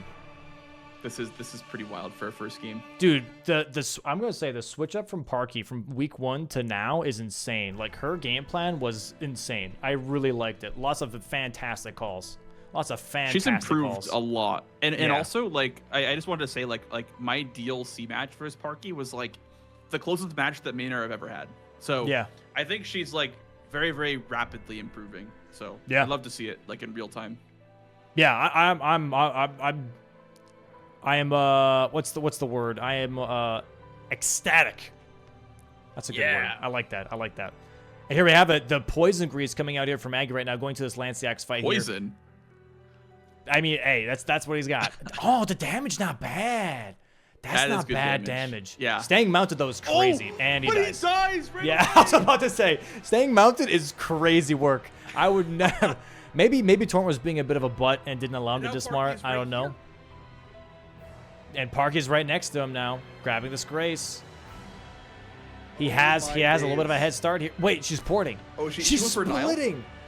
Or She's going for For the Theodorix. worm. Theodorix. She's splitting progress. Oh my days. I mean, I don't. I hate like it. No, I like it. Yeah. I like it. I like this. She's splitting. That's smart. Fuck my elbow. She's ahead by 1 square. Because Aggie's supposed to block the diagonal, so she's using this time to set up all the squares that are left over in the majority. Yeah. Wow. Okay. Almost a headshot here from Aggie. Good damage though for Aggie on this. Here comes the Lanciax lightning now. ram. Yeah, doesn't like that he's hanging out. He's on the turf of the ram right now. Oh my god, he gets tagged again! Come on! Oh my god. Holy schmoly. That's crazy. He's in one-shot range. It's crazy. His vigor is not even that low. Parky And here's the here wild strikes starting from out Parky on Theodorix. Not bad damage. I mean, that's Not hitting the the worst. body. She just has to be careful not to be pushed into this lava. Yep, Youch. that's exactly what I was. Yep, that's exactly what I was about to say here. Whenever this is any magma worm, whenever you fight a magma worm and they spit behind them, they will 90% of the time do the pullback move right afterwards because the AI knows that if it does the pullback, it might push you into the lava. So whenever the spit back happens, just walk forward in front of the head and just do the jumping punish. It will always work. Oh my god, he got knocked off his horse by the lightning. Oh, Theo is running right now too. Parking a plus 22 spiked club here. The damage is not fantastic here, but if she gets this is big, big money. Maybe gets 2 bleed procs. There it is. He threw up again. And Aggy died again? Wait, is Aggy pivoting? Oh, he died again. And he's committing. He's committing. Dying 3 times to Lanciax already is devastating, definitely for time here. Parky getting set up here on Magma Worms. Oh, gets a stagger. That's stagger. huge. That's huge. Just wild strikes the head. Boom. Yep, bang. Boom. Yeah, look at that damage. Get that bleed proc. Don't go for the riposte. Don't go for the riposte. Nice. Good. Good. You Get can behind tell his she's legs. Put in some practice. Oh, get behind his legs. Yeah. It's fine. You gotta get that Missing out a trigger lot of again. damage there, but it's okay. It's all right. It's all right. Jump. Magworm walks really weird on He 2 does. legs. He looks like he's wearing a diaper.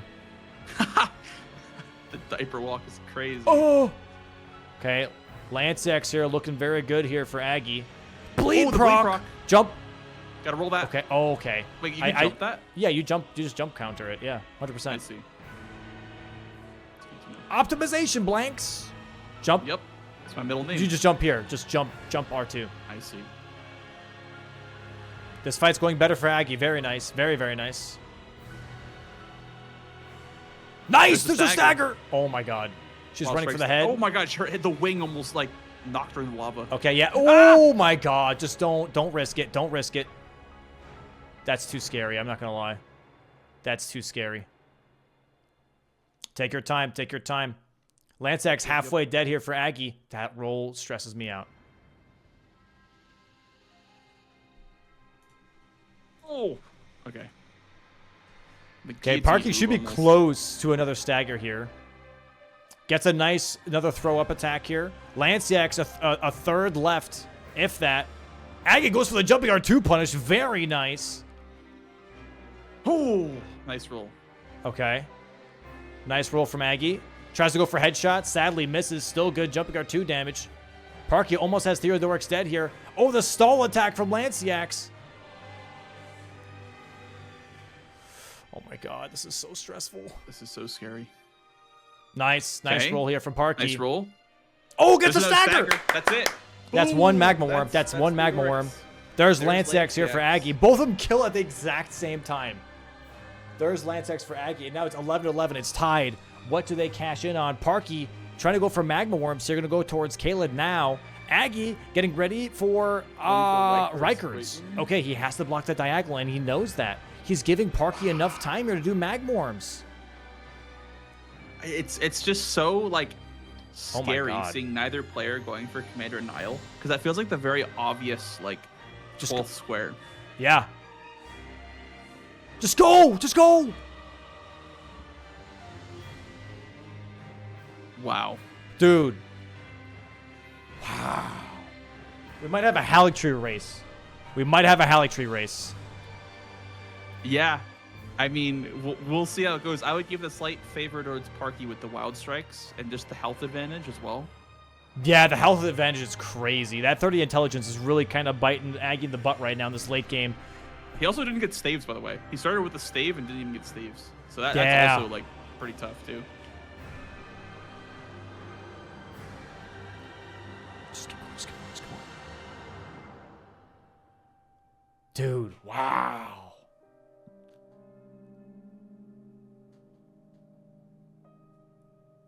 I don't know, That's like crazy. I feel like I know it's so hard to make that judgment call, but I feel like Parky just has to go for Halcyon Medallion because she sees Rykard, and so the most obvious path to victory for Aggie is to do Great Rune into Halcyon Medallion. I don't know. I would love to see her pivot. I don't know. I don't know. I don't know. I think if she gets her second Magma Worm and then maybe at least grabs the first half from Albus. Yes. Making some progress before Aggie marks Great Rune would help her tremendously. Yeah, I would like that. I would like that. This Magma Worm's going to be huge here. What's the third one that she could go for? She can go for the Volcano Manor one. Volcano Manor. Yeah. That would be a huge one for sure. It's probably the best one to go for. Is there any other one? Makar? Makar. And there's the one in Altus, like past the Tibia Mariner.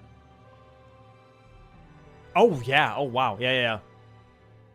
Okay. Wow. Yeah. I think honestly, Aggie might mark this once she kills this Magma Worm here, and then she knows that she has advantage on Magma Worm and go for Halictree first. Yeah. Ooh, yep. Man. He might actually also get this Magma Worm first, like before he can get the... Because this is a very quick tunnel. She's approaching the boss gate, like, right now. Yeah, I mean, Aggie's almost right here, too. He just has to... Okay, now here's a little bit of parkour left. Yeah. That's a foul foot! Oh, okay. Aggie just ran over a foul foot on that branch. A golden foul foot. Foot! The foot! Grab the foot! Also, here's a cool little tech thing to save a little bit of time. Again, maybe like a second. Is if you land on those pile of balls, you actually fall cancel, and you can just keep running rather than having to do a hard landing. Oh, wow. Oh, this Wild Strikes is cooking. And that's why we get it. And that's why we get it, man. Holy schmoly. That's why we Wild Strikes. Oh, my God. Does he finish? Wait, does he finish, though, going through the tower? Oh, she's getting pushed into the lava. Okay. Or does he just, like, prep it and play greedy? I don't know. That's a tough call. I don't know if because he doesn't know if Parky did Rykard or not. Right. There it is. Second Magma Worm. Dude. And what's the call here? What's the call? Don't tell me she's going Makar. Dude, is she going for the other Halictree half? She's going Southgate. She's going Southgate. If she's going for the first Halictree half... I think she's doing that. Oh my god, she's prepping the other half. Right? I would assume so, because that's the only possible thing in this direction. There's no Magma Worm over here. No, she's going Makar. No! No! No! Oh. That's the worst. That's actually probably the worst. Well, also, if you're going Makar, the best way to do that is to go through Southgate, take the teleporter, and then go through come out to Bellman. Yeah. Yeah, this is a huge time sink. He's full committing to the Great Rune, though, which is great for Parky. And then it's going to be... Actually, this is going to be... I wonder if Aggie goes Magma Worms and then gets sniped. Because there's no way he can do 3. I don't know. Yeah, I really don't know. Before Parky gets Makar. For Parky, it's very much... This really is the long way, though. Like, this is such a long way. She should have gone from... Yeah, should have gone through the gates instead. Maybe she doesn't know that the one in the manor counts as, like, she might think it's like bosses, it's too late. I guess. Here's the mark, though. Does she grab the Grace, maybe? There it is. Rykard's Great Rune. 12 to 11. Halictree Medallion. Aggie's going Halictree Medallion. And, yeah, this might be actually a clutch up here from Aggie. 13 to 11, potentially. Parky just needs a Grace. She could still contest Halictree Medallion. Oh, my God. Oh! I thought she was pivoting for a second. She needs a Grace. There was a Grace to her right, technically. She's still on her way towards Makar. This is such a long way. This is such a long way. She literally took the... Yeah. That's so unfortunate, bro. Her routing up until this point was top tier, and then she just went for the longest way to get to Makar, which is really, really, really unfortunate.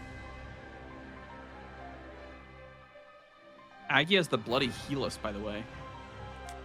The bloody Helix.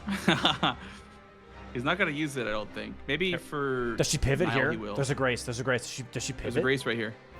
Oh, She's pivoting. she's pivoting. She's pivoting. Cena Guile. Yep.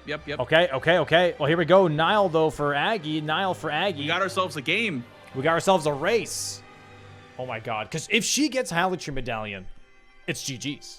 It's GG. There's no way they can do 3 before she gets. Oh my God! Aggie died. And there's the first death.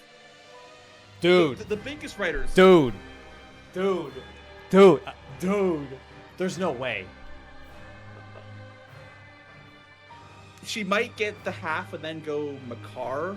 There's no way. But I feel like Halletree Medallion is a more favorable square to go for than 3 worms. I don't know. I mean, for her, just to split is the best decision. But right now, she is a square behind. Oh my God, Aggie's Torrent, bro.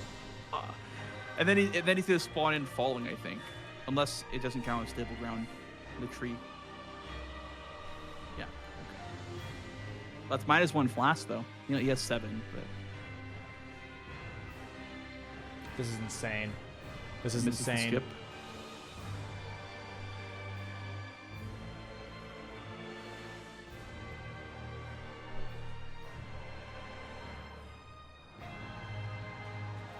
Wow.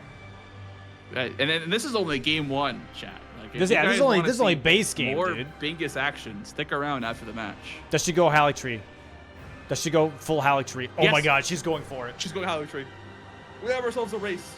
Dude, and she's getting there almost at the exact same time that Aggie is, but she already has the first half. Brother. This could be insane. This could be genuinely Monumental. insane. This could be a monumental. This could go down in the Bingus history books.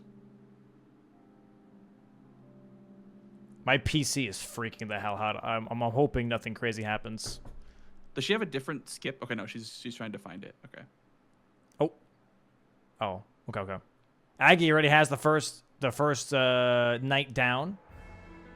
That's not the right one, but okay. Does she still get it? Oh, nope. She does not still get it. I don't know why. That wasn't the right rock. That wasn't the right rock. Here comes the slam down. Fall Oh, damage never mind. saved though.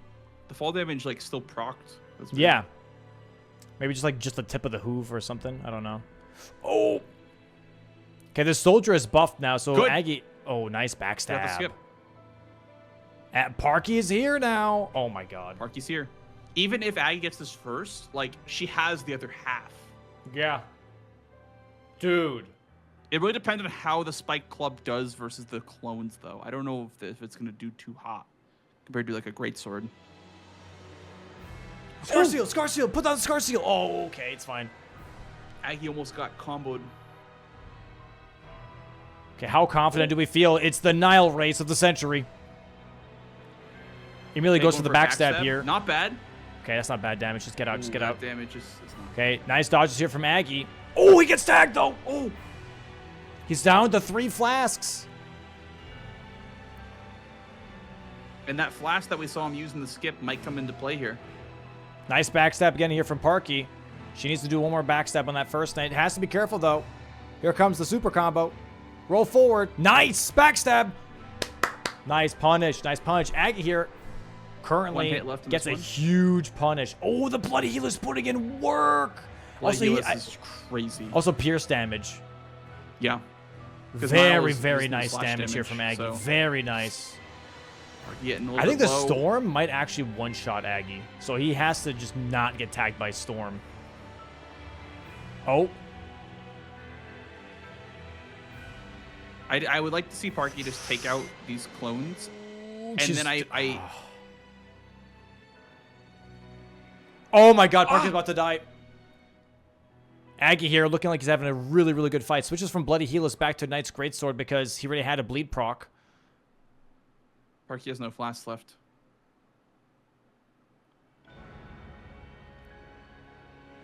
Yeah, no flasks, and Nile not even started yet is very tough here. Okay, second clone down. Okay, here we go. Now she's in the same Look at that, spot that's as not Aggie. bad damage. That's not bad. Aggie, however, gets a Oh, big but stagger. Aggie There it is. Stagger. Okay, now she's So it'll racing be a against the race. time. Yeah. Ah! Oh my god, and that might be it. That might be it. Aggie might be clutching up game 1 here on a Nile fight. Full field hitter. Dude. Yeah, I think She just didn't give herself enough time. Oh, Was she's the going big to issue. she's going to Makar now as well. It's GG's. It's GG's. Yeah, I mean, I feel like she just didn't give Wow. herself enough time to contest on Nile because you could tell she was nervous when she was fighting him. It wasn't like, just that. It was just the Makar routing, honestly. That was like 2 minutes Yeah. out the window. Yeah. Very close game 1 though. Very, very close game 1. Insane. Bro, what a freaking match from Parky and Aggie, man. Absolutely insane match. Fantastic watch. Leaps and bounds better than her showing in week 1 and 2, right? Like I Yeah. feel like this is just a different Parky altogether that we're seeing today. Absolutely insane. Absolutely insane. Very impressive. Loved it. My lord. I don't know. I'm blown away. Genuinely. Yeah, I mean everything just besides the Makar, like literally everything. I don't think I would change about the gameplay on Parky's end. Yeah. And here we go. Aggie going to be getting that Halleck medallion half. And bang. There it is. GG's 13 GG's to to Aggie. 11. Wow, dude. But What Parky's a still clutch smiling. up. She's in good spirits because of how well she played that game. Dude. You know what I mean? Like a really good confidence builder. That for was sure. amazing. That was absolutely amazing, bro. That was insane. What a match. What a Yeah. match, dude. I don't think you can possibly be upset with yourself after playing like that though. Like Amazing pushing calls. Aggie to 13 squares, or to 11 to 13. I think that's just like you can't be mad at yourself. You know, that was just a well played match from both Yeah. players. So 100%. 110%. I'm really Holy excited for this schmoly. DLC match. Dude. I think this will be also a close match because Parky last week had a really good DLC showing as well. So Dude, I've been saying this for a while now, right? It's at some point it's less about the practice and more about just being ready, you know? yeah, like being able to rein in those game day nerves. Like, yeah, being at able some to point it's less mentally about be in it. it's less about being like, oh my god, I have to learn this and I have to learn that. It's more about like, all right, now do it, you know? Now show Yeah. up to game day and make it happen, bro. You know, here's the thing. I know that because I commentate, people think I don't know what the hell I'm talking about sometimes, and I don't play. But bro, I be making calls, and then it happens, and it's hot shit. And I'm like, I told you it was hot shit. Same with that Grand Pooh Bear game. And I was like, bro, if he uses Riley Varts here and palm blasts them to single out the Lamenter, that'd be hype. And everybody was like, Dominus Riley Farts. And then he did it, and it was banger. You know what I mean? It's good. It's good stuff. Yeah, I mean, sometimes you gotta just cook a little bit. You gotta cook up like an unorthodox strategy like that. 100%. All the players, you know, they'll be like, oh, great axe, oh, great sword. But sometimes, you know, there's some hidden gems for sure, especially with the randomized weapon pool. There's a lot. I think that's like the big problem, I think, when it comes to like anything that's competitive, is that a lot of people will see the meta way and will never deviate from the meta and not innovate and not think for themselves and be like, well, what if in this specific circumstance, however, this could be good, right? Like, I feel like a lot of people are just like, oh, that's the meta? All right, I'm doing the meta. And they would just turn off their brain. And I think that, if anything, is robbing whatever competition you're in of innovation, of finding new cool stuff. And that's why I think Bingo is so cool, because there's innovation left, right, and center. You know, like You're just when trying new things all the time. Season 4, man, so many different things of people trying out different skips, trying out different builds. Even when it was just Great Katana backhand blades left, and right, and center, because that was just how Season 4 was, people were still innovating a little bit. You know, being like, okay, well, what if I put lightning on there? Because lightning wasn't used on backhand blades from the very beginning of season 4. It was bleed. It was bleed. Yep. And then at some point, people were like, dude, actually lightning kind of scales really hard and actually makes up, if not, has higher DPS than even a bleed proc. Like stuff like that. It's amazing. It's absolutely so cool. Yo, grab Hoover, thanks for the raid. So now, getting ready for this DLC match, let's check out this board, shall we? Let's check out this board. Absolutely. Blanks, you tell me, what are you seeing?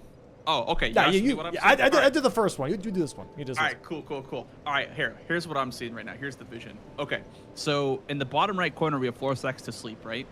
And we also have Golden Hippo, okay? So I see kind of 2 directions here brewing, because there's one direction where you can go Golden Hippo, and then you can head towards Ancient Rao and do Devonia for that line threat, where you could alternatively go south, where there's Florasex to sleep, there's 3 dragon bosses, and 2 pink tier rewards, and Senesax. So I think we're going to see one player do things in Skidoo Altus like Golden Hippo, potentially 2-headed Turtle Talisman, and whatnot, and the other player might go south. Going south could give you some good early value. I would say the only like early square south would be that Florasex to sleep, just because like it's just kind of like a non-combat square after you kill ADM, and it's pretty easy to do.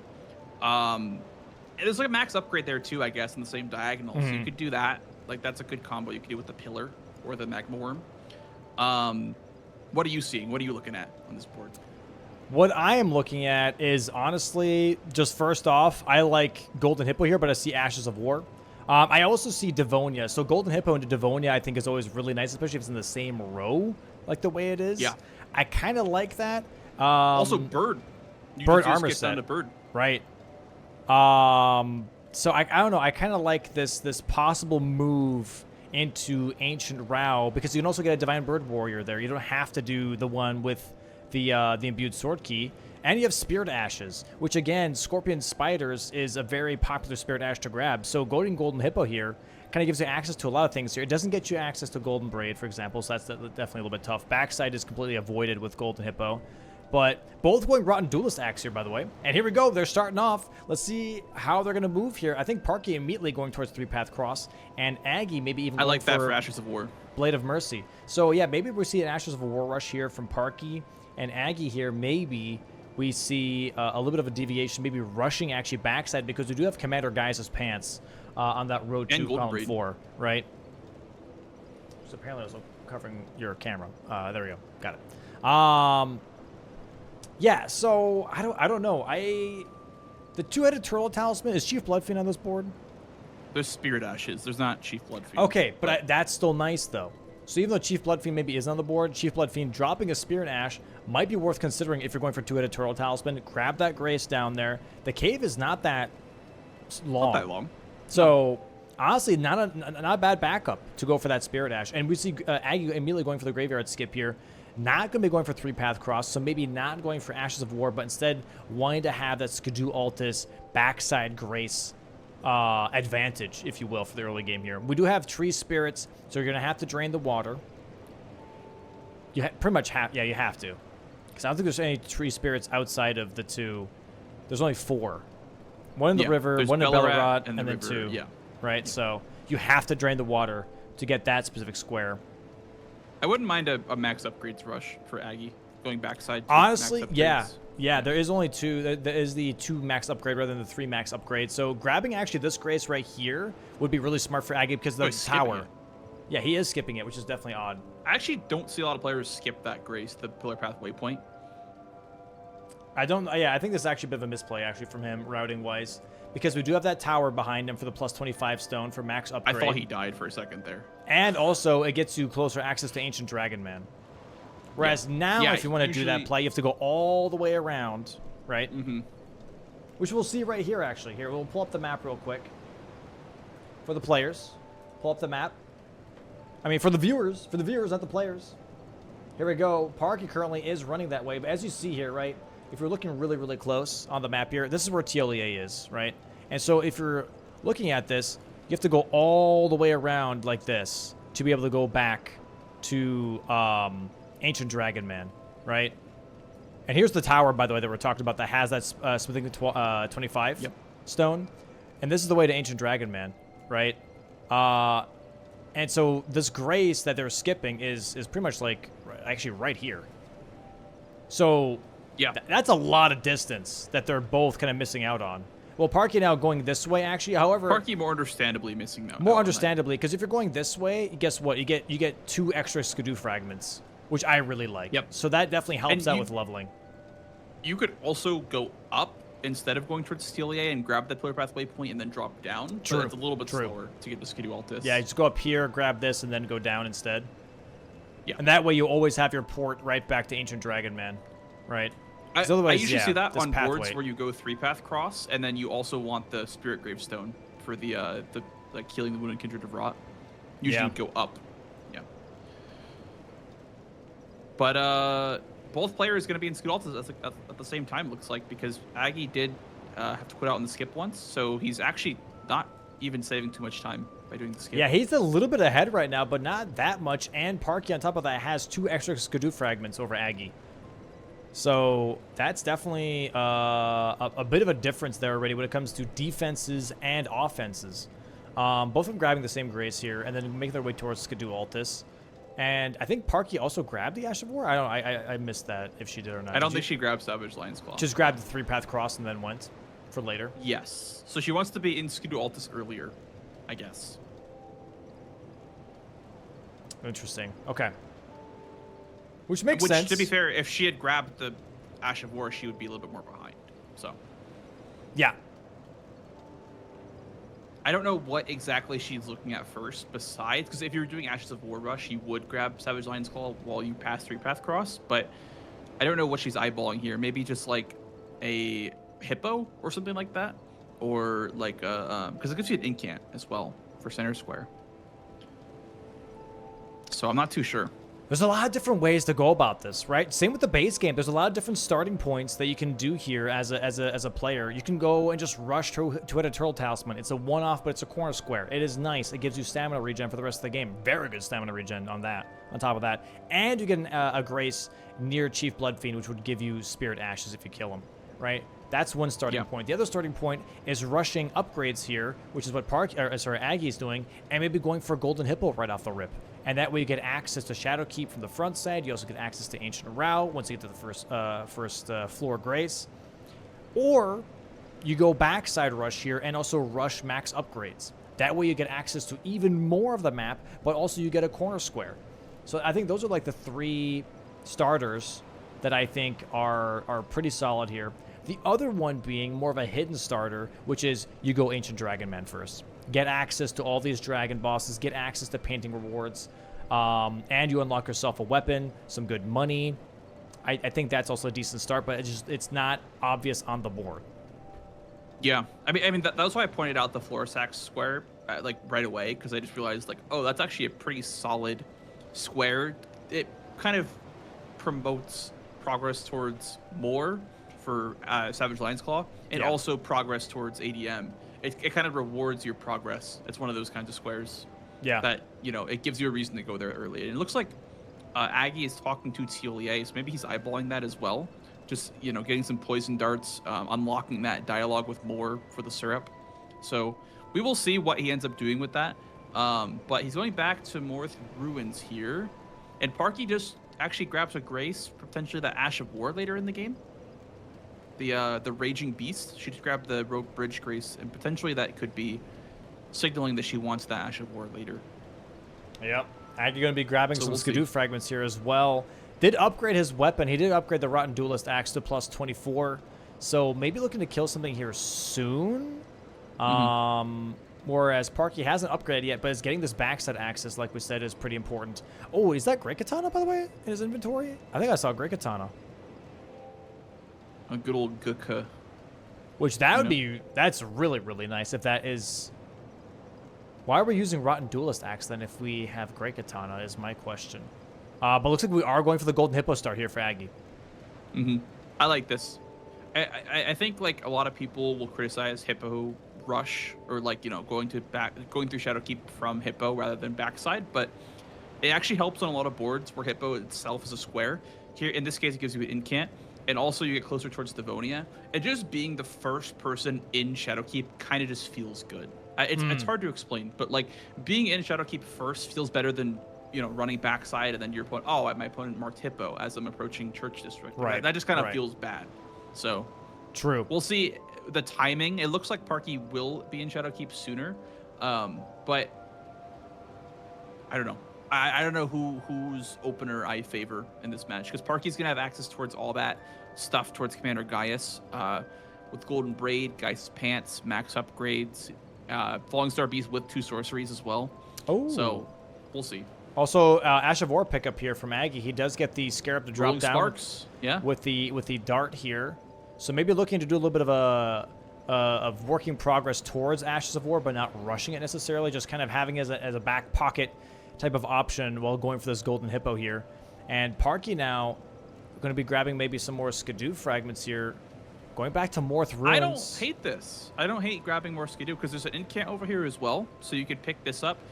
Maybe grab the bird also armor Gravebird while armor. You're here. Yeah, incant Gravebird armor. What else, and though? then you could drop down for 2 Turtle Talisman. You can go all the way to Prospect Town and drop down for... Yeah, but that's a lot of travel time. That's a lot of travel time. It is. It is. It would be more justified if there was more things like... Okay, wait. Well, there's a Horde Warrior blocking the 200 Talisman there. And there's Spirit Ashes over there, too. Okay, Like, wait, there's the hold bird. on. Wait, hold on. Yeah, hold on. Let her cook for a second, right? Because, yeah, you have 2 Spirit Ashes, 2 legendary Spirit Ashes, Divine Bird Warrior Ornus, and Talu, the Golem Smith, right, in the Forge. That's 2 Spirit Ashes. You also have a unique Horde Warrior. You have the Gravebird armor here. You have Skidoo Fragments, Incantation, and you drop down for 200 Talisman. That's 7 different things here that technically could progress for her. That's really kind of damn good. I would have liked to have seen like a... Oh, there's also 4 mausoleums, by the way. I was just gonna say like... Oh, like, and Red Bear mausoleum thing. Jesus Christ. Okay. Yeah, this is So there is way better quite a than I lot thought. here in Rail Base. Way more than I thought. We're gonna do a quick Great Axe check here. Do we have Omen Killer Cleaver on this seat? I guess we're not going for Aggie it. Okay. grabbing Mother first, I guess. Wow, no Great Axe check. I guess because he has Great Katana, so he's like, whatever. Like, I have Great Axe. Like, what do I care? She is going for 200 Turtle Talisman. 200 Turtle Talisman. She just marked it on her map. I see. Although I do think that's not completely accurate, but... I don't know if like... I also wouldn't say if right now is the right time. I would also... Yeah, I would just grab the Grace first, which is to the right here. Again, a little bit of map time maybe. Here. So when you go here, right, there's going to be the Mausoleum for Red Bears right here, right? Yep. So what you're going to do is going to go past here, and there's going to be a Grace right here. This is going to give you access to a Horned Warrior that it has the 200 Turtle Talisman, which is, or two-handed Talisman. That is a really, really good talisman. Just 15% bonus damage if you're two-handing a weapon right here, right? With that Horned Warrior, you can get a kill. You also get the legendary Spirit Ash Divine Bird Ornus, and you get to drop down these gravestones right here into getting into that cave for two-headed turtle. So you should be grabbing this grace. On top of that, you also have the Gravebird armor chest piece right up here. Yep. So this is a huge grace. Belrat jail. She should be grabbing this grace 100%, and maybe she is. She's going through the ruins right now. She is not. Go over the grace. To your right. She's not getting it. That's unfortunate. She would have to go all the way back here to grab it. That's really. This is a huge time sink. I mean, it's good grabbing the square, but man, it could have been so much more effective if she went for that grace. Yeah. That's really unfortunate. Yeah. She still has the grace in Ancient Row, but she just has to make the travel one more time. I don't like that. Oh my god. Goodness. How did she survive that? I don't know. Her eyes kind of opened up a lot too there for a second. Like, oh shit, what the hell is that? All right, Very backside here now for opener. Aggie. Yeah, 12 minutes, no marks. It's kind of crazy. I think, but Aggie has 2 Ashes of War at this point. He does. Here's going to be the first mark of the game. 12 minutes and 10 seconds in. Bang. Boom. There's Twitter Corner square. And Aggie might be thinking that she went through TLA for that as well, and so she doesn't have that progress towards Prospect Town or Temple Town. Yeah. Do you think that though? 12 minutes. She's been struggling for TLA escape for 6 minutes straight. That she just went from TLA. I think he may think that Parky got a grace over here and then went towards Scylla when she saw that it wasn't working. Or that it wasn't, like, getting marked. Yeah. They're both in Trisha at the same time. Looks like Aggy's going to be going for the upgrade material, though. He is, which I think is a really good play here, right? It's a corner square. Yeah. He will realize that he doesn't have the most optimal grace, obviously, not having the waypoint grace, where Egon is currently kind of dying and in pain. He wants to let the whole world know that he's in pain. Yeah. What a weenie. Nice jump here. Yeah, I mean, I would say that there's a world where the Ancient Rao play works, like, super early, like we were just talking about, but she definitely should have grabbed the Grace. And also, I don't know if you know this, but there's actually an Ash of War by the Telu Forge. Yes. I forget, like, though. Piercing Throw, or like whatever it's called, like the Nah, that's not Piercing Throw. That's the other one where the Misbegottens are. I know what you're talking about, though, yeah. Because, like, if she had gotten Savage Lion's Claw plus that, and then just gotten the Ash of War, like, that could have been really nice, too, because she'd have 2 squares in the column 1. Mm. She could still get it, though, if Aggy's going for upgrades. She could get the Ash of War square. Because there is actually one if you drop down from back section, and you go towards Ancient Rao. There's the Wall of Sparks. Yep. Aggy grabbing the first piece of bird armor here, by the way, now going towards that tower that we were talking about. Going to be getting his first square on the board as well. Very nice. This is a very weird board, I will say. A lot of synergy. It's a slow start board. A lot of, like, you know, if you get this, you're closer to this. You get this on the way. Back to Ancient Rao base for Parky. Is she going for the Ash of War? I think she might be going for the Forge for Spirit Ashes. I don't know. There's 2 unique upgrades, though, for Aggy. Oh. Maybe she was going for a max upgrade. She wanted to go do the Forge for both max upgrade Do you get a max upgrade from this one? Yeah, you get a Smithing 25 from each Forge. Okay. But you also get a Spirit Ash. Okay, she's just quitting out here. Interesting. Okay. So now the question is, like, what do we do here? Because these starts are kind of tough. If you're Aggy, Hippo, I feel like, is just really nice. He's getting Savage Lion's Claw here first for his Ash of War pickup. Oh, by the way, that's Milady, not Great Katana. Is it? In Aggy's inventory. Are you sure? Unless I need to get my eyes checked. I could have swore that was Great Katana. And maybe he'll check again. Maybe he'll look at his inventory. Because that handle is very Great Katana-like. That is Great Katana. Is it? Dude, I swear that's Great Katana. What do you think, chat? Let's ask the audience. Milady or Great Katana? Dude, 100%. But yeah, Savage Lion's Claw is going to be his third. Oh, she's not going to grab that either. Brother. Oh, she just jumped past it, and she just realized it. It's too late anyways, because Aggy's going to be marking that square regardless. Yeah, Aggy's going to grab. Yeah. I would have liked to see Parky claim Ashes of War, to be honest, because she did go 3-path cross out the gates. She could have had a nice column 1 here, honestly. Yeah. She could have had a nice column 1 for sure, especially because she's on the way to Devonia now, too. You know what I mean? Like, this could have been a really mean push to Death Knights and 4 Mausoleums.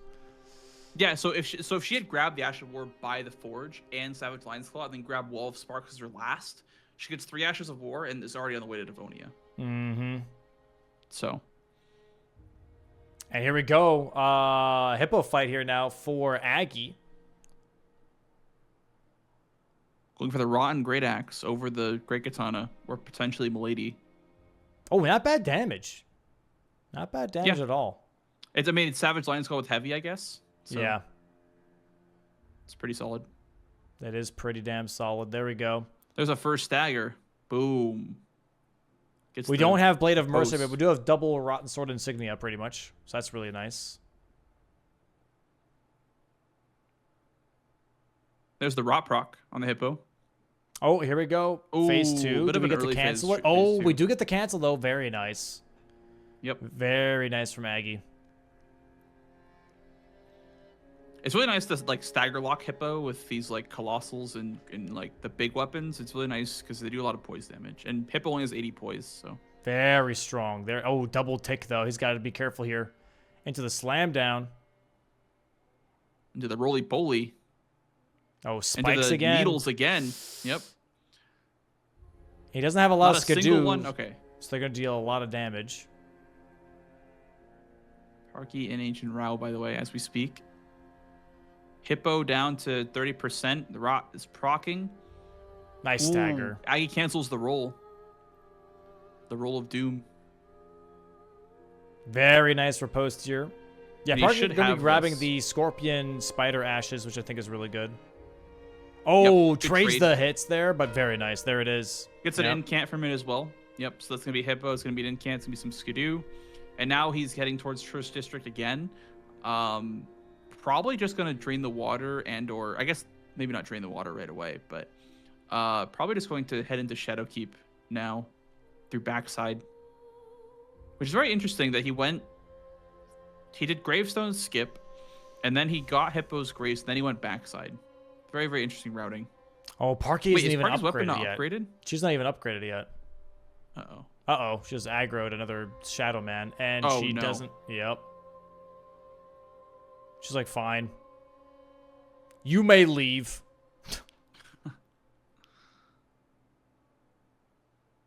Lets the Shadow Man live. Lining up the skip here. There we go. Oh, she misses it. Oh, my lord. She missed it. That's unfortunate. Definitely a bit of a time loss there. Yeah. That skip, I always, I just run off now. I used to line it up, but I run off now. That Fire Knight had golden eyes. I wonder how much He that did. would be. It's a lot of money. I remember one time I had an Ulstrated Tree Spirit with golden eyes, and it gave like 100k. Sheesh. That's pretty cool. That's pretty neat. Aggie has a lot of money. He's rich. He does. He does have a lot of money. I mean, he just killed Hippo. He just popped the 50k rune as well. He's got a lot of cash to work with, and he might be going towards Devonia here. Or Commander Geist. I don't know, either or. But this road 2 is pretty scary if you don't get either Devonia or the Commander Geist's pants. I'm assuming Commander Geist's pants would be better because it's just a corner square. Yeah, it blocks the other diagonal that Parky built with the Turtle Talisman, and it builds row 2. So I think this is good. Here we go. There we go. Very nice. There you go. It's a good skip. And then also it gives him the opportunity to go for Falling Star Beast with 2 sorceries, as well as I guess Remembrance Boss with Remembrance Weapon only. It's like progress towards that if he goes for Gaia. So like a lot of value. And meta as well. So a lot of value of going hinterlands here. All right. And the verdict is in, by the way. Chad is saying it's Great Katana. Oh, it is Guka? Okay. So you might want to get a new pair of glasses. I see one Milady. Okay, what is this now? Confirmation bias live. It's crazy. Gotta check my eyes, guys. This is tough now because Parky's kind of chasing what seems to be on Commander Gaius' pants. And she's not even upgraded yet, though. So Aggie having the first big kill, which is Golden Hippo, by the way, and having all of that money is really going to show very soon here because she doesn't have extra Hippo money and she doesn't have her weapon upgraded. So he's going to run away with this lead already very quickly if she cannot make up for it somehow. Yeah. I mean, they're both in the Soros Loft, which means that like she's not too far behind as far as like progression on the map goes. I would like to see her grab the Spirit Ash because she is an Ancient Row, so she could have grabbed the Spider Scorpion Ashes. So yep, she did grab the Scorpion Ashes. Okay, so maybe grabbing this one as well for Fire Knight Hild. True, very true. Aggie is rushing Gaius though. I mean, she has to just block with Devonia, I guess, or Bird Warrior, just because like I feel like you have to kind of greed a little bit when you're behind like this by a couple of squares. Yeah. You got to make some greedy plays to set up other columns and rows. Because then she'll set up row 1 and column 4 with Spirit Ashes. Here it is, sneaking past. Hopefully it doesn't aggro Hild or the other Fire Knight. And now we're going to be finishing off that square. Okay, I see. And maybe right into Devonia? No, then we upgrade. Yeah, yes, then we upgrade, and then we go Devonia. Oh. I jump on this box. I think jumping on the box is more consistent. She somehow made that work. I'm not too sure either.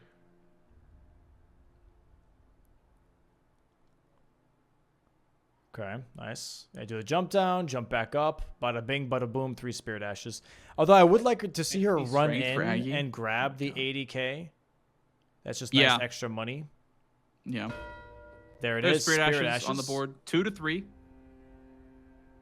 And now we're going to be upgrading. And it's going to tell us Aggie that she does have Shadowkeep access and maybe even Ancient Row, right? So maybe doing Commander Geist's Pants is not the worst idea for him because he's like, oh, okay, that might be most likely Scorpion Spider Ashes. So she's going to be closer to Devonia than I am. Right. Aggie picking up the Spiked Cracked Tier and the Thorny Cracked Tier, by the way.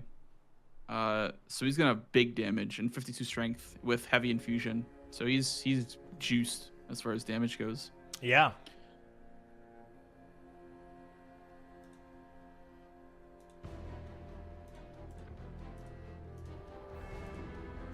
Here's Commander Gaius for Aggie. The Frost Grease on.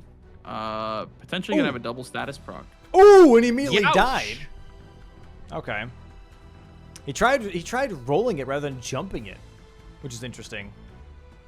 I think he was just like a little bit like when he did the charge R2, it was like the ending frames were just a bit too long.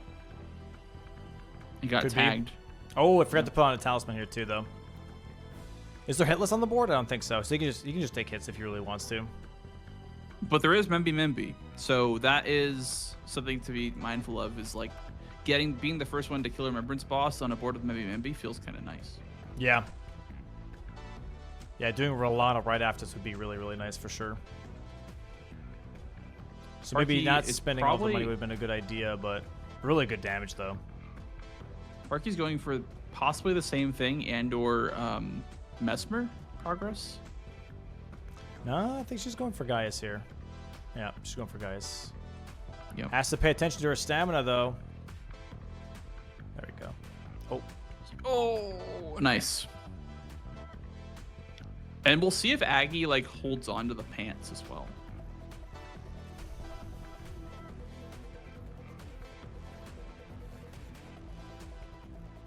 Good stagger. Okay, gets the didn't get the warp post. Oh, and he's gonna die. He's out of stamina. God. Wait. We might have a little bit of a pants race here. A little bit of a pants race. I mean, he still has a head start on this next attempt here. I mean, but it's not about the Gaius fight. It's about the fight with the Albinuric Archer afterwards. She can be mean, bro. I think people underestimate getting the pants. For sure. I think it's Great Katana, by the way. Yes. Yes, it is. I saw Parky's POV. Probably gonna sit down here and level real quick. Aggie already on a stagger here, though, going for the riposte. Skidoo, wait, only Skidoo 3 or is it Skidoo 5? Am I blind? I can only see it on the status screen. What are we doing? What are we doing? I think she has not enough decks for the Duelist Great Axe or something like that.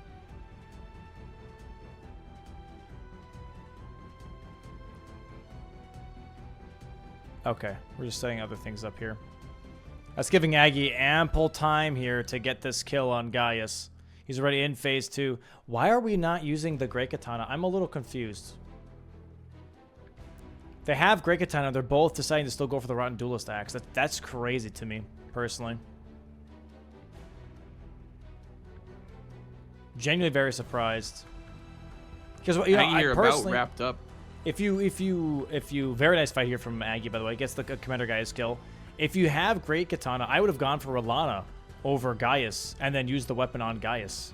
Well, that was an insanely quick like body check here from Gaius. What the hell?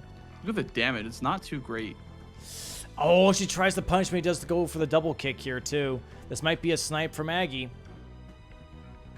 At least she'll probably know by the time that she starts her second attempt that like this is probably not worth contesting.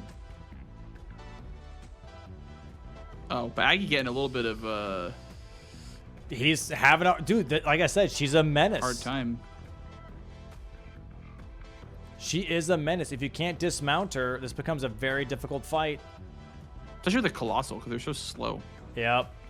You can definitely knock her off of the dog before there's enough damage, but okay. Oh, there's Devonia now, though, actually, for Parky, and she dies on Devonia as well. And Aggie dies too. Aggie dies. Elvis lady. Dude. Yeah, she's mean. It's happened to me, man. It's happened to me. Oh, Parky goes back to Pivoting Gaius. back to Gaius. What are we doing? What are we doing here? I think this is a little bit of like panic mode, just because like I don't know, it's really tough when you're just trying to go for squares and like I don't know if you feel the same way, but whenever I die in bingo, like my concept of time just gets like shattered. I have no idea how much time has passed like every time that I die. You know what I mean? Like yeah, so, it really depends. It really depends for me, but maybe just a little bit of like panic. I guess. Oh, maybe Parky's going for Golden Braid here. Honestly, yes. Yeah, I like this. I like this. That's pretty good. Golden Braid or Long Star Beast or both. Oh my God, he's gonna die here again if he doesn't get out of this. Ice spray. He's staying now on foot because it's easier than actually on horseback. There it is, the dismount. Oh, there it is. There is the pants. So Parky will grab this Golden Braid, which is actually good for her because now, since he's in the region, also grab the Erdtree incant. Ah. It was Dude, that's same with the freaking Godskin Apostle book. yeah. She's allergic to incants. There it is. All right, there it is. That's actually a good double block there on the row 3 and the column 2, which is really nice. And now this row 2 does need to be addressed. So back to Devonia. Yep. Back to Devonia. Here we go. Yep. And Aggie just nodding, by the way, when he saw that. He's like, okay, cool. We're both backside. Got it. But yeah, he killed Gaius here. I almost wonder why he didn't go for the Braid first. Maybe. But maybe he just wants the row 2 threat. And now he's going for Devonia, it looks like. Or like Strange and Rao for incants, potentially. Or it could be that, or it could be that, yeah, he might be thinking that, oh, Parky's showing that she's got also backside. Maybe they would be racing on... that was a really close. Memby. Yeah, that's why I paused for a second there. I was like, oh. Dude, look at that wind-up. That's just crazy, dude. It's such a delayed attack. It's actually insane. You can just strafe this to the right. I don't like this weapon. I think the Rotten Great Axe is not a good weapon. It's B tier. Yeah. It's B tier. I like the status. I like that it's colossal, so it's got really good poise values. It gets trampled by the centaur. Yeah, it's like it's better than like a curved sword, right? It's better than like most bad weapons, but it's still just not better than Great Katana, in my opinion. Dude, if Parky gets sniped on Devonia, this could be a very quick game too. That would be tough. Very quick game too. Because then he skips down to the bird. Yeah. Yeah, if you know tree skip, yeah, you could skip down to the bird. True. Yeah.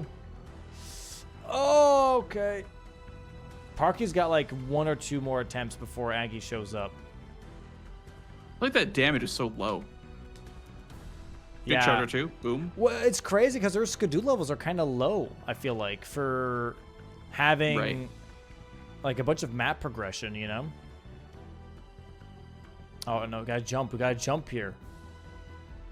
Jump. Okay, too early.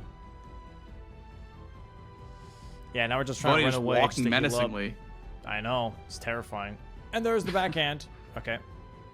Aggie is almost here, man. Straight this one. He's really not that far away. Also with his damage, I think he does more damage too. Yeah, I mean he's got those guys Skidoo fragments. He definitely has more damage. Yep. Here we go. Here's the Here run comes up. the run up. All right. Good dodges. Good Okay. dodges. You space the dodge. It's good. Okay, that was not that good. I wonder if Aggie's going for the bird first, because he did say that there is a skip from the Viaduct flowers. Manor. She has to run. She has to run. The flowers. Yeah, you can't. You have to. No, you have to start running or get on your horse. And Aggie now. I think he's going for the skip. Actually, I think you're right.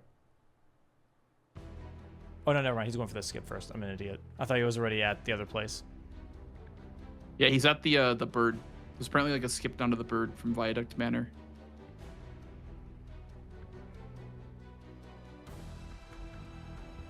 Nice jump down. Bro, oh my god. And Parky's not going for... She's grabbing money? Is that what she's doing? Good for money. Yeah, maybe for some talismans or something. Dude, if he gets Divine Bird here... Oh man, this might be a crazy road too. He could go for the Bingus. Oh, but the bird's going crazy sicko mode. Hey, yeah, the bird. This bird, I feel like, is like underrated. Like people do not respect the bird. That's why I love this square. But there is the Divine Bird. Bang! There it is. And back And to the now- Viaduct Manor.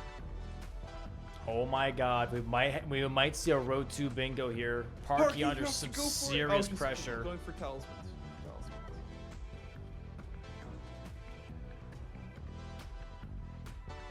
Oh boy, this could be a huge play. This could be a huge, huge play.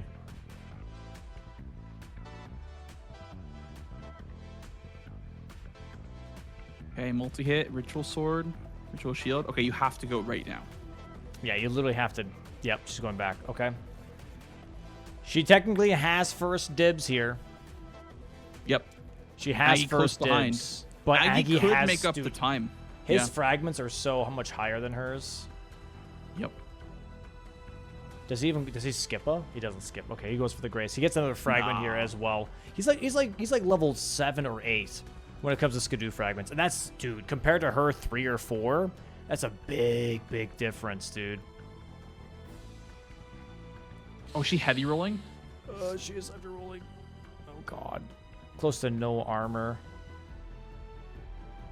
Okay, good dodges there. She is starting first. But is that enough time? Oh, it takes another hit here. What is Aggie's armors looking like? Oh my god. Oh, Aggie immediately gets smacked in the head.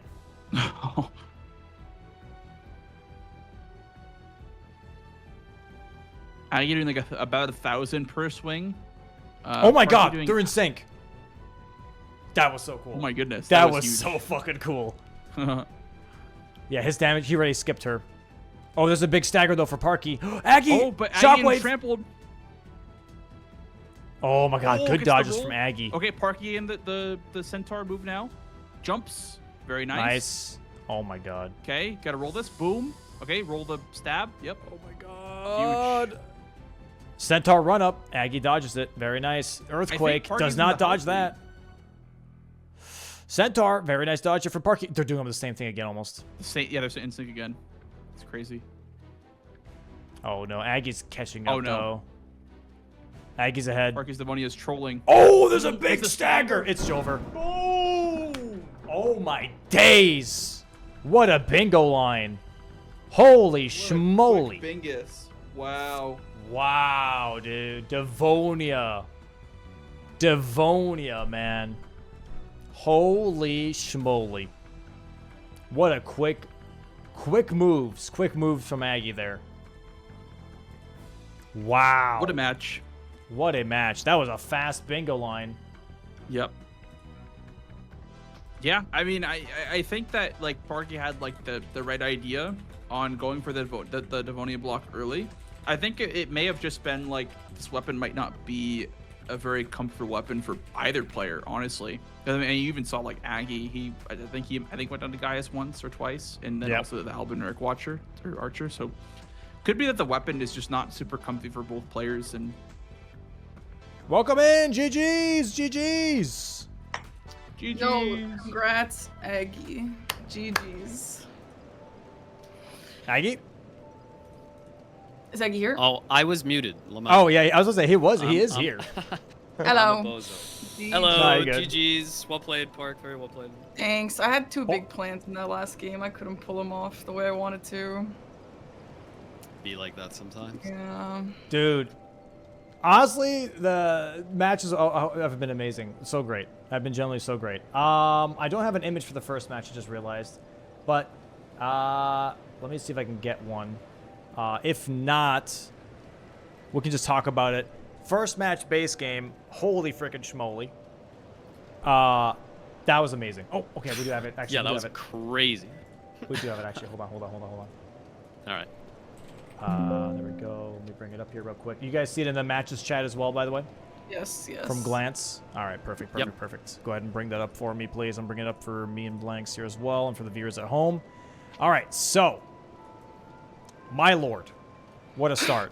There were a lot of things that were going on this board, right? So Blanks and I kind of like broke it down, and you guys can give us your thoughts here in just a second, what you guys were seeing as well. But we saw 3 different starts here pretty much, which I think are kind of obvious, right? It's Marga plus 0, take Raya's Hand to Volcano Manor, and O'Neal were like the 2 kind of like starting points that maybe players could pick, and they kind of deviate from there. And we kind of thought that Volcano Manor was the strongest start, based on the fact that you also have Rykard on the board, you also get Somber Stones 5 and 6, and maybe even 7 from Volcano Manor. On top of that, there's a Magma Worm there. Yeah, that was kind of like our thought of it, and maybe even Memory of Grace if you just rush Rykard for some goddamn reason. But walk me through your guys' thoughts. Aggie, if you want to start here first, what was your idea looking at this board? Because you went completely different. You went for a 30 intelligence rush here. Yeah, so obviously my plan was not the best on this board. I did not respect the Volcano Manor and mostly just the row 4 in general as much as I needed to. My plan was I'm going to ignore most of these early rush squares, and I'm going to get 30 int because it was relatively not that bad for the class I started. And then I was going to just set up a weapon ASAP and steamroll row 1 was the plan. Okay. Because Radon into 100k, and then I would just have a huge damage advantage. I thought I could get seals as well, but yeah, that all fell apart as soon as I got sniped on O'Neal, which was insanely close. I was literally clicking the button and it just lit up the wrong color. Yeah. So that threw me for a loop for sure. Yeah, and then from that point on, I was just in huge trouble, just trying to play catch up the whole time, and Parky kept going for the right things at the right time. Yeah, that was definitely pretty insane. But it makes sense. It makes sense. When we saw you upgrade Max, I was like, okay, he's just looking to possibly bulldoze a line. We thought it was actually going to be row 2, not the row 1, because after the 30 intelligence, you know, you already had 1 staff from your starting class. You could have just like knocked out Haligtree Medallion and Deathbirds like immediately if you really wanted to, because you had such a strong weapon. But Parky here. What was your idea? Because you went first to Rise and Volcano Manor, and then still decided to do the other early game squares and really cash in on Aggie not really respecting the row 4. So I saw Volcano Manor and I saw Academy, and I was like, okay, Rykard are both on the exact same line. That's basically the same square. We have seals, whatever. I honestly forgot that there were upgrade stones there, but yeah, that would have been great if I remembered.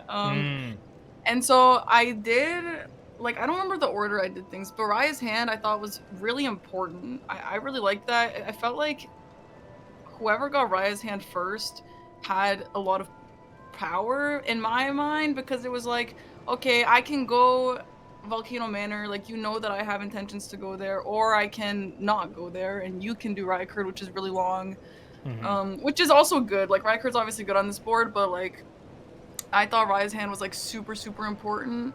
And then he did 30 int. As soon as he did 30 int, I was like, all right, where is Death's Poker? And then there was no Death's Poker, so that kind of threw me a little bit. And then I honestly thought Margit +0 was like extremely greedy, and I can't believe I got that. So that was really good. And then I think I didn't expect you to go for it. That's the reason I left it. Is I was just Yeah. gonna leave a +0 weapon for a bit and come back. Yeah. Like maybe in the early mid game. But yeah, then you that's did crazy. Yeah. Yeah. Yeah. And then after that, I think I got like a boost of confidence, and I was like, yo, let's just like try and get some lines going, because honestly, I don't think I've ever played a bingo game where I actually have power. So I was like, let's see how I can roll with this. Yeah. Commander O'Neill was really good because it's on the same line as Millicent, and I honestly, since I have not done Babu stretch since season 1, if it looked a little wonky, that's why. Okay. And so I may have learned critiqued it a little bit. I'm not gonna lie. No, I believe it, and I just learned last night through a chatter that you're supposed to hang him around that last one. So I'm really Yeah. grateful that I learned that last night, because that came in handy. It was not very good though. And then then after that, I was kind of like, okay, well, Academy's still open. I really want staves to get column 5 stressed out, so I got that, and I was like, well, staves is like the same thing as Tops' Academy key. Let me just get that. I wasn't really worried about anything Aggie was doing at that time. I was kind of debating going Rykard, but like, a part of me was like, if he ends up stealing Rykard from me, like, I don't really mind because I'm in a really good position with majority here. So that's why I didn't do that. I thought he was gonna get Everjails. That's why I didn't do that for Scarseal. And then Yeah. I wish that I did Lanciax. The reason why I didn't do Lanciax when I set it up is because I wanted more levels. I had very little levels, so I was like, let me go kill Theodorix for some levels, and then at that point, he took Lanciax, and then I saw Haligtree Medallion, and I was like, this, other than Millennia, Haligtree Medallion is my worst square. I'm bad at the skip, I'm bad at the fight, like, it's over at that point.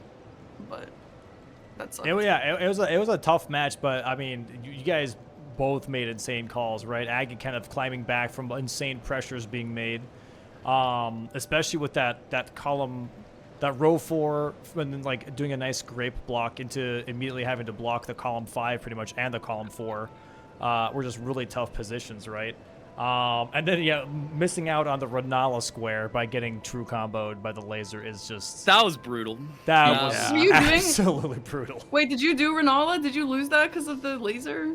I did. I forgot to mention that to you Oh, during no. our break. But yeah, she did That's 4 summons. She was like 1 brutal. hit from dead, and then she did Commodore with the projectiles chasing No. me. Yeah. And I was Happened to just in the Parky as dead well, zone. but she got the roll off. Yeah, That was I wasn't almost able death. to get the roll. Very scary, but damn, that's Very, two very unfortunate close. snipes in a line that you really needed. That's crazy. Yeah. Yeah. I When it was came to gonna the, ask- oh yeah, go ahead. I just had a question for Parky.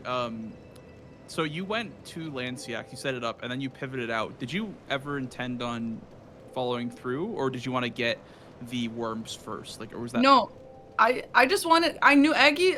I bet you he would tell you right now he didn't think I was gonna do Lanciac. So I wanted to do Lanciacs, and so I went to go get Theodorix for levels. I see. Okay. Yes. Okay. Because you guys were there kind of at the same time. Like he was there first, but then he died once, and then you were basically in sync. Damn, yeah, I would have died too, honestly, so I wouldn't have even gotten that. I just really needed levels, because he had killed Rykard at that point, I think, so I was like, he's probably kind of chilling with some levels, and he's going to beat me to Lanciacs. So, like... Honestly, not really, is the funny thing. Like, I feel like my money went very, very not that far after the 30 int dump. Yeah. Classic You were stats really square behind on health. trap. Yeah. Yeah, the health deficit definitely showed on Lanciacs and on Nile, you know, where it's just like just barely in one-shot range pretty much for both of those fights. Which Yeah, is the definitely class tough. I started with ended up being a lot worse than I thought it would be. So I started 13 int and 16 vigor, so I was like, okay, this is pretty Ooh, nice actually. Yeah. Yeah. But I did not realize how bad the strength and dex were, and the only good weapons required like at least 5 more levels in strength and 5 more levels in dex. So Right. I either had to rely on my stat helmet, which was draining my health, or Damn. just like dump levels into those, and then I had to put off vigor so long it really bit me in the butt. That's Yeah. crazy. Definitely Okay. tough. But insane late game, right, from both of you guys here, trying to make the correct decisions. For Aggie here, you had to make a decision, right, between Lansseax, Magma Worms, Haligtree Medallion, and Rykard's Great Rune, which you had a little bit of advantage on for killing Rykard. What was your overall game plan? Because you did go Lansseax first, even though you still had to block out the diagonal. What was your, I guess, like, idea as to how to go about closing out this game?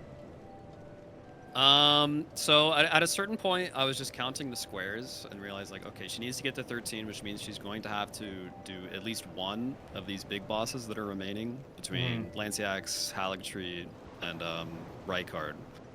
So I figured, okay, I would assume she'll probably go for the easier squares left, and I'll just let her pick those up while I get the other, like, you know, final squares more in my favor.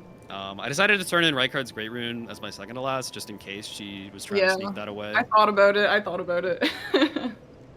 And then, yeah, after that point, I was just hoping that I could outspeed her or outplay her on Commander Nile, because he is, I think, one of the harder bosses in the bingo set. Yeah, I think he's a little, I would say, still a little under, what's the word? Underestimated? Yeah, underestimated. Thank you. I agree. He does crazy damage, and there's not really any, like, good cheese strats for him. You can't really, like, burst him down. Yeah, and on top of that, tough. like, his storm attack, for the most part, if you have, like, 20 vigor or even, like, 25, sometimes you still get one shot by that storm attack. Yep. So, I think a lot of people don't really realize how tough that fight can genuinely be. And it's a bit of a marathon fight, because you have to get rid of those two ghosts first, right? That's another tough part. I hate that. Also, Parky had like the hammer and Aggie had the great sword, so I felt like Aggie had a bit of weapon advantage there, just because he could the stagger bloody the Helus. clones. The bloody Helus too. That made a huge difference. Parky, what about for you? I mean, coming down to those four squares: Lansseax, Magma Worms, Rykard, and Haligtree Medallion. What was, I guess, your closeout? Because I think you focused on Magma Worms first after setting up Lansseax. So what happened was I was like, I needed Lansseax. I really wish I was able to get that. So I wanted that, and I knew that I needed Haligtree Medallion. I knew it, but like, I don't know. Like, I'm just so bad at that square. I'm like so bad. So I honestly stalled on it. I should have done it sooner. Like, I know I should have done it sooner.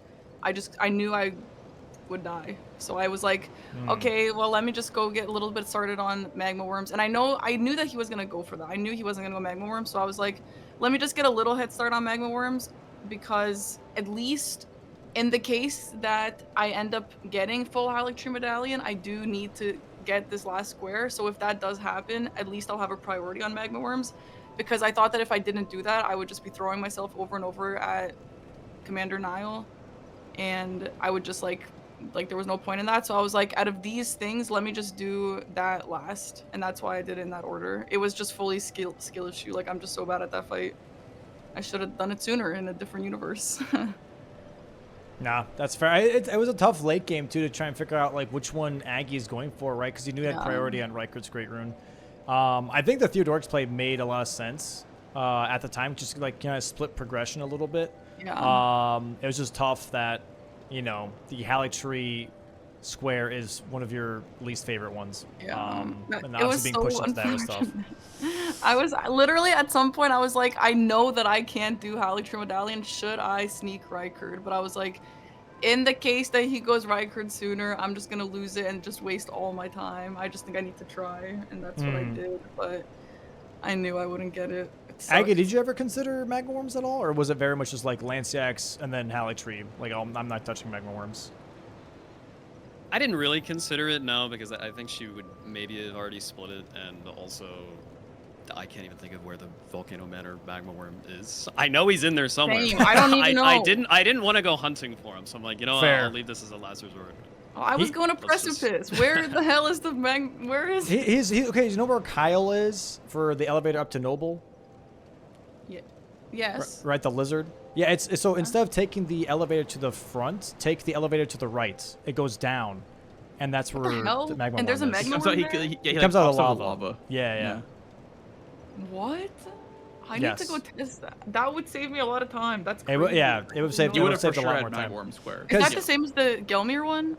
Is that No. a different one? That's a different That's one. a different. I have no. Is that even a boss? I didn't It's even not a know that boss. existed. It's not a boss, but it doesn't say boss. It just says kill 3 magma worms. No, you're right. You're right. So, yeah. I've never seen that guy in my entire life. Yeah, That's no one crazy. really does them. I've been saying for a while, like I feel like it's kind of underrated, but like no one ever really thinks about it at the time, you know. Shoot, dude, that would have been sick. It, It's it a would rare be worth it. synergy, for sure. Yeah. Especially with how strong Volcano Manor was on this one, like magma worms would have worked really well with that. But I genuinely, you guys, obviously, if you ever have the time, watch it back. It was a fantastic match to watch, genuinely. And shout out to Parky specifically on this one because you actually followed through on great like squares, but also you made great calls on like, okay, I can go upgrade now. When you have that column 5 threat and you're like realizing that you had enough time to go and actually go all the way up to Slumber 9, you did that, and that genuinely made the difference to where you could actually close out on some of these other squares. Yeah. Because if you stuck to that +7, I don't think you would have gotten Renala. I don't think you would have gotten some of these other squares afterwards. You know what I mean? It would have been a nightmare. Yeah. So, you know, good on you for Thank you. recognizing that. And, It was and, impressive sequencing. For Yeah, sure. Thank closing you. out on that. Yeah. I will So- say, as you guys know, and as I don't really know, bingo is way easier when you're ahead. When you have power, this shit is actually kind of fun. And like, Yeah. nah, It's true. I can go fuck around and now I can do ever jails, I guess. Now I can do anything I want, and that's my attitude this entire game. I Yeah. do think I made some missed calls. I wish I did Magnus sooner. I had him like kind of set up, but just like I made a little bit of missed calls, but like in general, I was like, yeah, this was actually a lot of fun, and I wish I felt this more often. I think overall the calls were really, really good. But like on the same coin here, Aggie also made really good Yeah. calls to block. Like recognizing that the early game really did not go the way he wanted to, and immediately shifting into defense to where he blocked pretty much every single line until he had a bit more control on the board was also just really smart, right? Going for that God's Good Apostle just to block out that diagonal, but also start his row 5 a little bit, and then going for Radon to block out the column 2 and start that for himself a little bit. Like all these kind of like motions really mattered. And I think the Rykard play just like kind of solidified the late game for him to where he had just that little advantage that he needed to close out that 13th square, you know? Yeah. So Yeah. I think with the early game here, like I recognized that I made the wrong call strategically and what to start with. Yeah. And it was just a matter of like, okay, if I can stop the bleeding, I should be able to like outpace in the late game. Right. Because I did take the time to get this big weapon set up, so. Right. Yeah. That was the goal, like pretty much the whole game. 100%. Yeah. 100%. And now speaking of game 2, let's move over to game 2 here. This one will be a bit more brief, tackling this board. But looking at it, right, what was the idea for both of you guys here? Parky, if you want to start first on this one. What was the overall idea? Because both Blanks and I obviously go over like starting positions here for players. And both of you kind of didn't really go exactly the way we expected. Aggie kind of. But like Parky, what were you seeing? Because your first square was 2-headed turtle talisman here. Yeah. Honestly, I was immediately overwhelmed. I felt like there was 100 rush squares and like 100 different paths I could have taken. So I think like I said, the first game that we had, I don't usually experience games like that, so I'm still like riding this high from it, and like I couldn't focus honestly, and I couldn't just like put my head into the DLC game, and so that was like really difficult for me to just decide on a path that I want to take. So I was like, okay, 2-headed turtle talisman is on a corner, I could rush that, but I think that that's a little bit bait, so let me just like go set up for the mausoleum and go that way to 2-headed turtle talisman. And I also wanted like a Forge, Spirit Ash, max upgrade material play, but I was just doing way too much. I wanted all of that, and like it was just way too greedy. And I was just trying to get map progress because like that's good in the DLC or whatever, but I also skissued on Devonia for like ever, by the way, Aggie, so that sucked. Oh, okay. That was tough. Yeah. That's what happened. Darn. What about you, Aggie? What was your game plan looking like? So I was a little confused on what the best play was here at the start as well. I did consider just going 2-headed turtle talisman just because I felt it's the easiest, most rushable thing here. Yeah. But yeah, I felt that like it didn't do anything in terms of map progression. It didn't combo with anything. The position on the board was like okay, but not amazing. So I kind of just got to Skidoo Altus and then made my way to Hippo. I was kind of just like going directions that I thought I would want to go eventually until I figure out like a better game plan here. And then eventually I realized like, oh, the best play here definitely would have been 2 unique max upgrade materials into Golden Raid. And so I started going to 2 unique max upgrade materials at that point. I was worried that I wouldn't get it, but again, I need to go to the backside for Church District anyway, so like I figure, you know, if this still isn't up by the time I'm there, I might as well get that. And then, yeah, I might as well just finish DLC Ashen War because I got 2 on the way. Already got the Golden Hippo Grace, might as well get that. And then once I got that, like the line threat seemed pretty obvious to just try to follow through on. Right. Yeah. Yeah, it was definitely a bit of a hard board.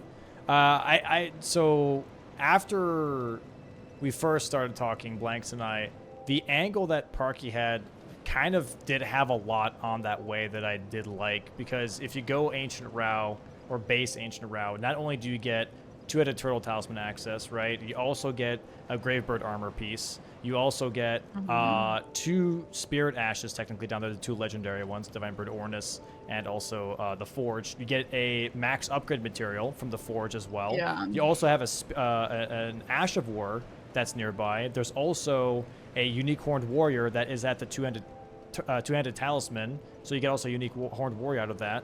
And you get a Grace for the other Gravebird chest piece. So like there were so many things that were kind of like in that vicinity. We're like, okay, this is actually like a really smart play. And then Parky just doesn't grab the Grace and goes straight down to 2-headed Turtle Talisman. And I was like, damn. That there was synergy. a Grace down there? I didn't even know. There's a Grace at like right next to the Temple Town unique Grace, Horned Warrior. Yeah. Brutal. That's I'm like, brutal. man, all that synergy would have been really, really good. But I also get just trying to book for one specific square at the same time. I would have gotten it. That definitely would have been the right. I just didn't know there was one. I was just gonna go from the Grace I had. I still think that would have been a little bit. Oh, and access to mausoleums, by the way, because Red Bear's there, because you have all 4 mausoleums. I went there. So like, there's so many things that were in that area. I was like, damn, this is actually like a really good start. Just like access all of that from the very beginning.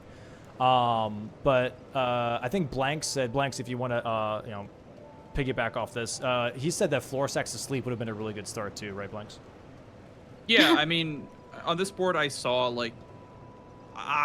personally like a couple of different openers, Floor Sacks Asleep into the max upgrades, because you're at the Dragon Communion Altar Grace, so you just grab the Glove Wart down there. And then you just go to the Pillar, obviously, or kill the Magworm or whatever. But then I also saw the Hippo play where you just rush to Hippo. I was kind of surprised Aggy's routing, because he did the Gravestone skip up and then went towards Hippo Grace and then went backside. So I thought that was a little bit of like strange routing, but I understand why, to the pace of the game, why it made sense, because he had access towards Hippo and then also access towards backside for the row 2. So both plays were fine. I think the opener that Aggy chose was, different than what I would have done, but I think it was still fine.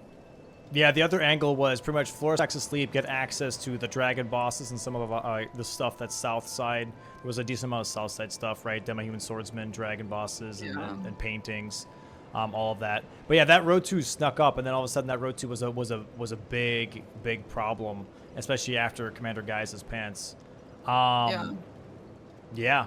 That is just a tough line, especially when Devonia. Were you at Skidoo 3, by the way, Parky? Or yeah, I was. Yeah, that's a big difference to Aggies. I think like 7 or 8. Yeah, I had 8. Yeah, that's tough. Like I said, this game, I just couldn't concentrate, as you could probably tell. I just kept doing new things, and I think that having so many quick squares, because I also saw Floor Sacks, and I really liked. I also honestly debated going to Rakshasa and getting the Fly Ashes there. There was just so many Ash synergies everywhere, so I kind of let that take me to places. It was just not the right thing to do, and I also skill issue to Devonia, that's why I lost, but I just couldn't focus on a plan, and that was tough.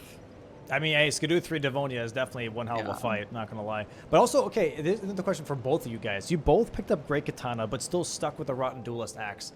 And I was definitely very surprised by that. Why was that such an adamant pick from both of you guys? I think Great Katana low-key overrated. I'm not gonna lie. Really? No, I don't think it outperforms in that scenario, just because Colossals will stagger so frequently, and I already had the stat dump that benefited the Colossal. They both have a status, so there's not a huge advantage either way there. I don't know. Sure. I like staggering. That's fair. That's fair. Especially for Hippo. Yeah. Did a lot of For work on Hippo. me, I think Great Katana is so good against Nameless Mausoleums. Every single time I fight Rakshasa, it's with the Great Katana, I think, and every single time it's a breeze. I don't think I've ever died to Rakshasa because of this weapon. So I actually wanted to switch, but when I was like going panic mode and I had all that money, I put it into like strength or something, and I didn't realize that I didn't have the stats for Great Katana, and that's why I didn't use it. I would have used it if I realized that I needed 18 dex. That's all it is. Fair. But hey, one hell of a series. Not gonna lie, one hell of a series. Back-to-back matches. Any questions you have for each other at all? I'm assuming you guys talked during break time or whatever. But is there anything specific that you maybe didn't get to cover? I don't think. Well, the Spirit Ash mark from you was the confusing part of this second game for me. I think once you marked that, I was like, oh, I'm gonna get this line almost assuredly. I guess I should have realized that like you probably got the Scorpion Ash, and so you were in round, but it still made sense for me to go for, I think, and then I guess that was the only point of confusion. If I first tried Devonia, I would have had that like way long ago. I died like 4 times. I was like super. That's fair. That's why I wasn't worried actually about that line, because I was like, I know I'm ahead on Devonia. I know I have prio on this. I'm just bad. Like that's literally what happened. Sometimes you bongus. Yeah, it's just tough. It's just tough. The series was very bingus and then also bongus. Honestly, I just couldn't come down. Say. I was like the whole time I was like literally just could not focus. The first game, like. It's so difficult to swap. Whether you lose so badly or whether you win badly, whatever the situation is, a crazy game is so hard to like just switch formats and just like pay attention to something else, you know? Yeah. So, for sure. Absolutely. Yeah. I don't think I was on my A game today either, especially strategically. I was very confused at the start of both matches. Yeah. Luckily in the second game I was able to figure it out in time and get it together, but yeah, it can be a lot. Yeah, there are some days where I boot up bingo and I'm like, I feel like all my abilities have left my hands and I just don't know what the hell I'm doing. I'm like, okay, today's just not the day for me. But, dude, sometimes you just gotta like get 2 squares, and once you get a couple of squares, you start kind of building that game plan around those squares. Like, all right, even though I didn't have a great read on the board, I can at least make something happen with it. I think it's kind of what Aggie did with the base game match. Yeah. No. Sorry, what were we gonna say, Parky? I think I could have done that. Like, if I got Devonia, I think I had really good progress towards Nameless Mausoleums, Rakshasa. Like, I think I could have really done something here, even though it wasn't looking great for me. And like, incants, there's some incants around here. Like, I don't know. I think that kind of sucked that ended so soon, but it's fine. Yeah, also I died to that skip, which is insane. I literally have not died to that skip in forever. And that's what you're saying. Like, sometimes you just grab the controller and you're like, okay, I know exactly how to do all of this, and then you're like, wait a minute, what? And then you just die to something that you know how to do, you know? Yeah. It's stupid. It sucks. But that's okay. All right. Well, thanks so much for playing though today, guys. 2 fantastic matches back to back. One quicker than the other, but still they were really, really fun to watch. So I hope you guys, take that with you and are excited for next week, I believe. Yes. Next week matches. Aggie taking 2 more points onto the leaderboard. Very nice. Up to 3 points now. But there are still a lot more points to grab. A lot more points still available. We still have 5 weeks of Bingus, I believe, for the round. 5 weeks? 5 weeks? That can't be right. No, maybe 3 more weeks. 2 more weeks. 2 more weeks? Well, just for the round robin. Yeah. For round robin, yeah. Yeah. 5 weeks in total. Got 2 more matches. Yeah. True. 2 more weeks for points here, and we'll see how that goes. But I hope you guys have a great rest of your Thursday. Thanks so much for playing. I appreciate you so much. Have a great Thursday. Thanks so much for playing, and we'll see you guys next week. All right. Thanks. Congrats, Aggie. GG's, guys. Bye. Bye.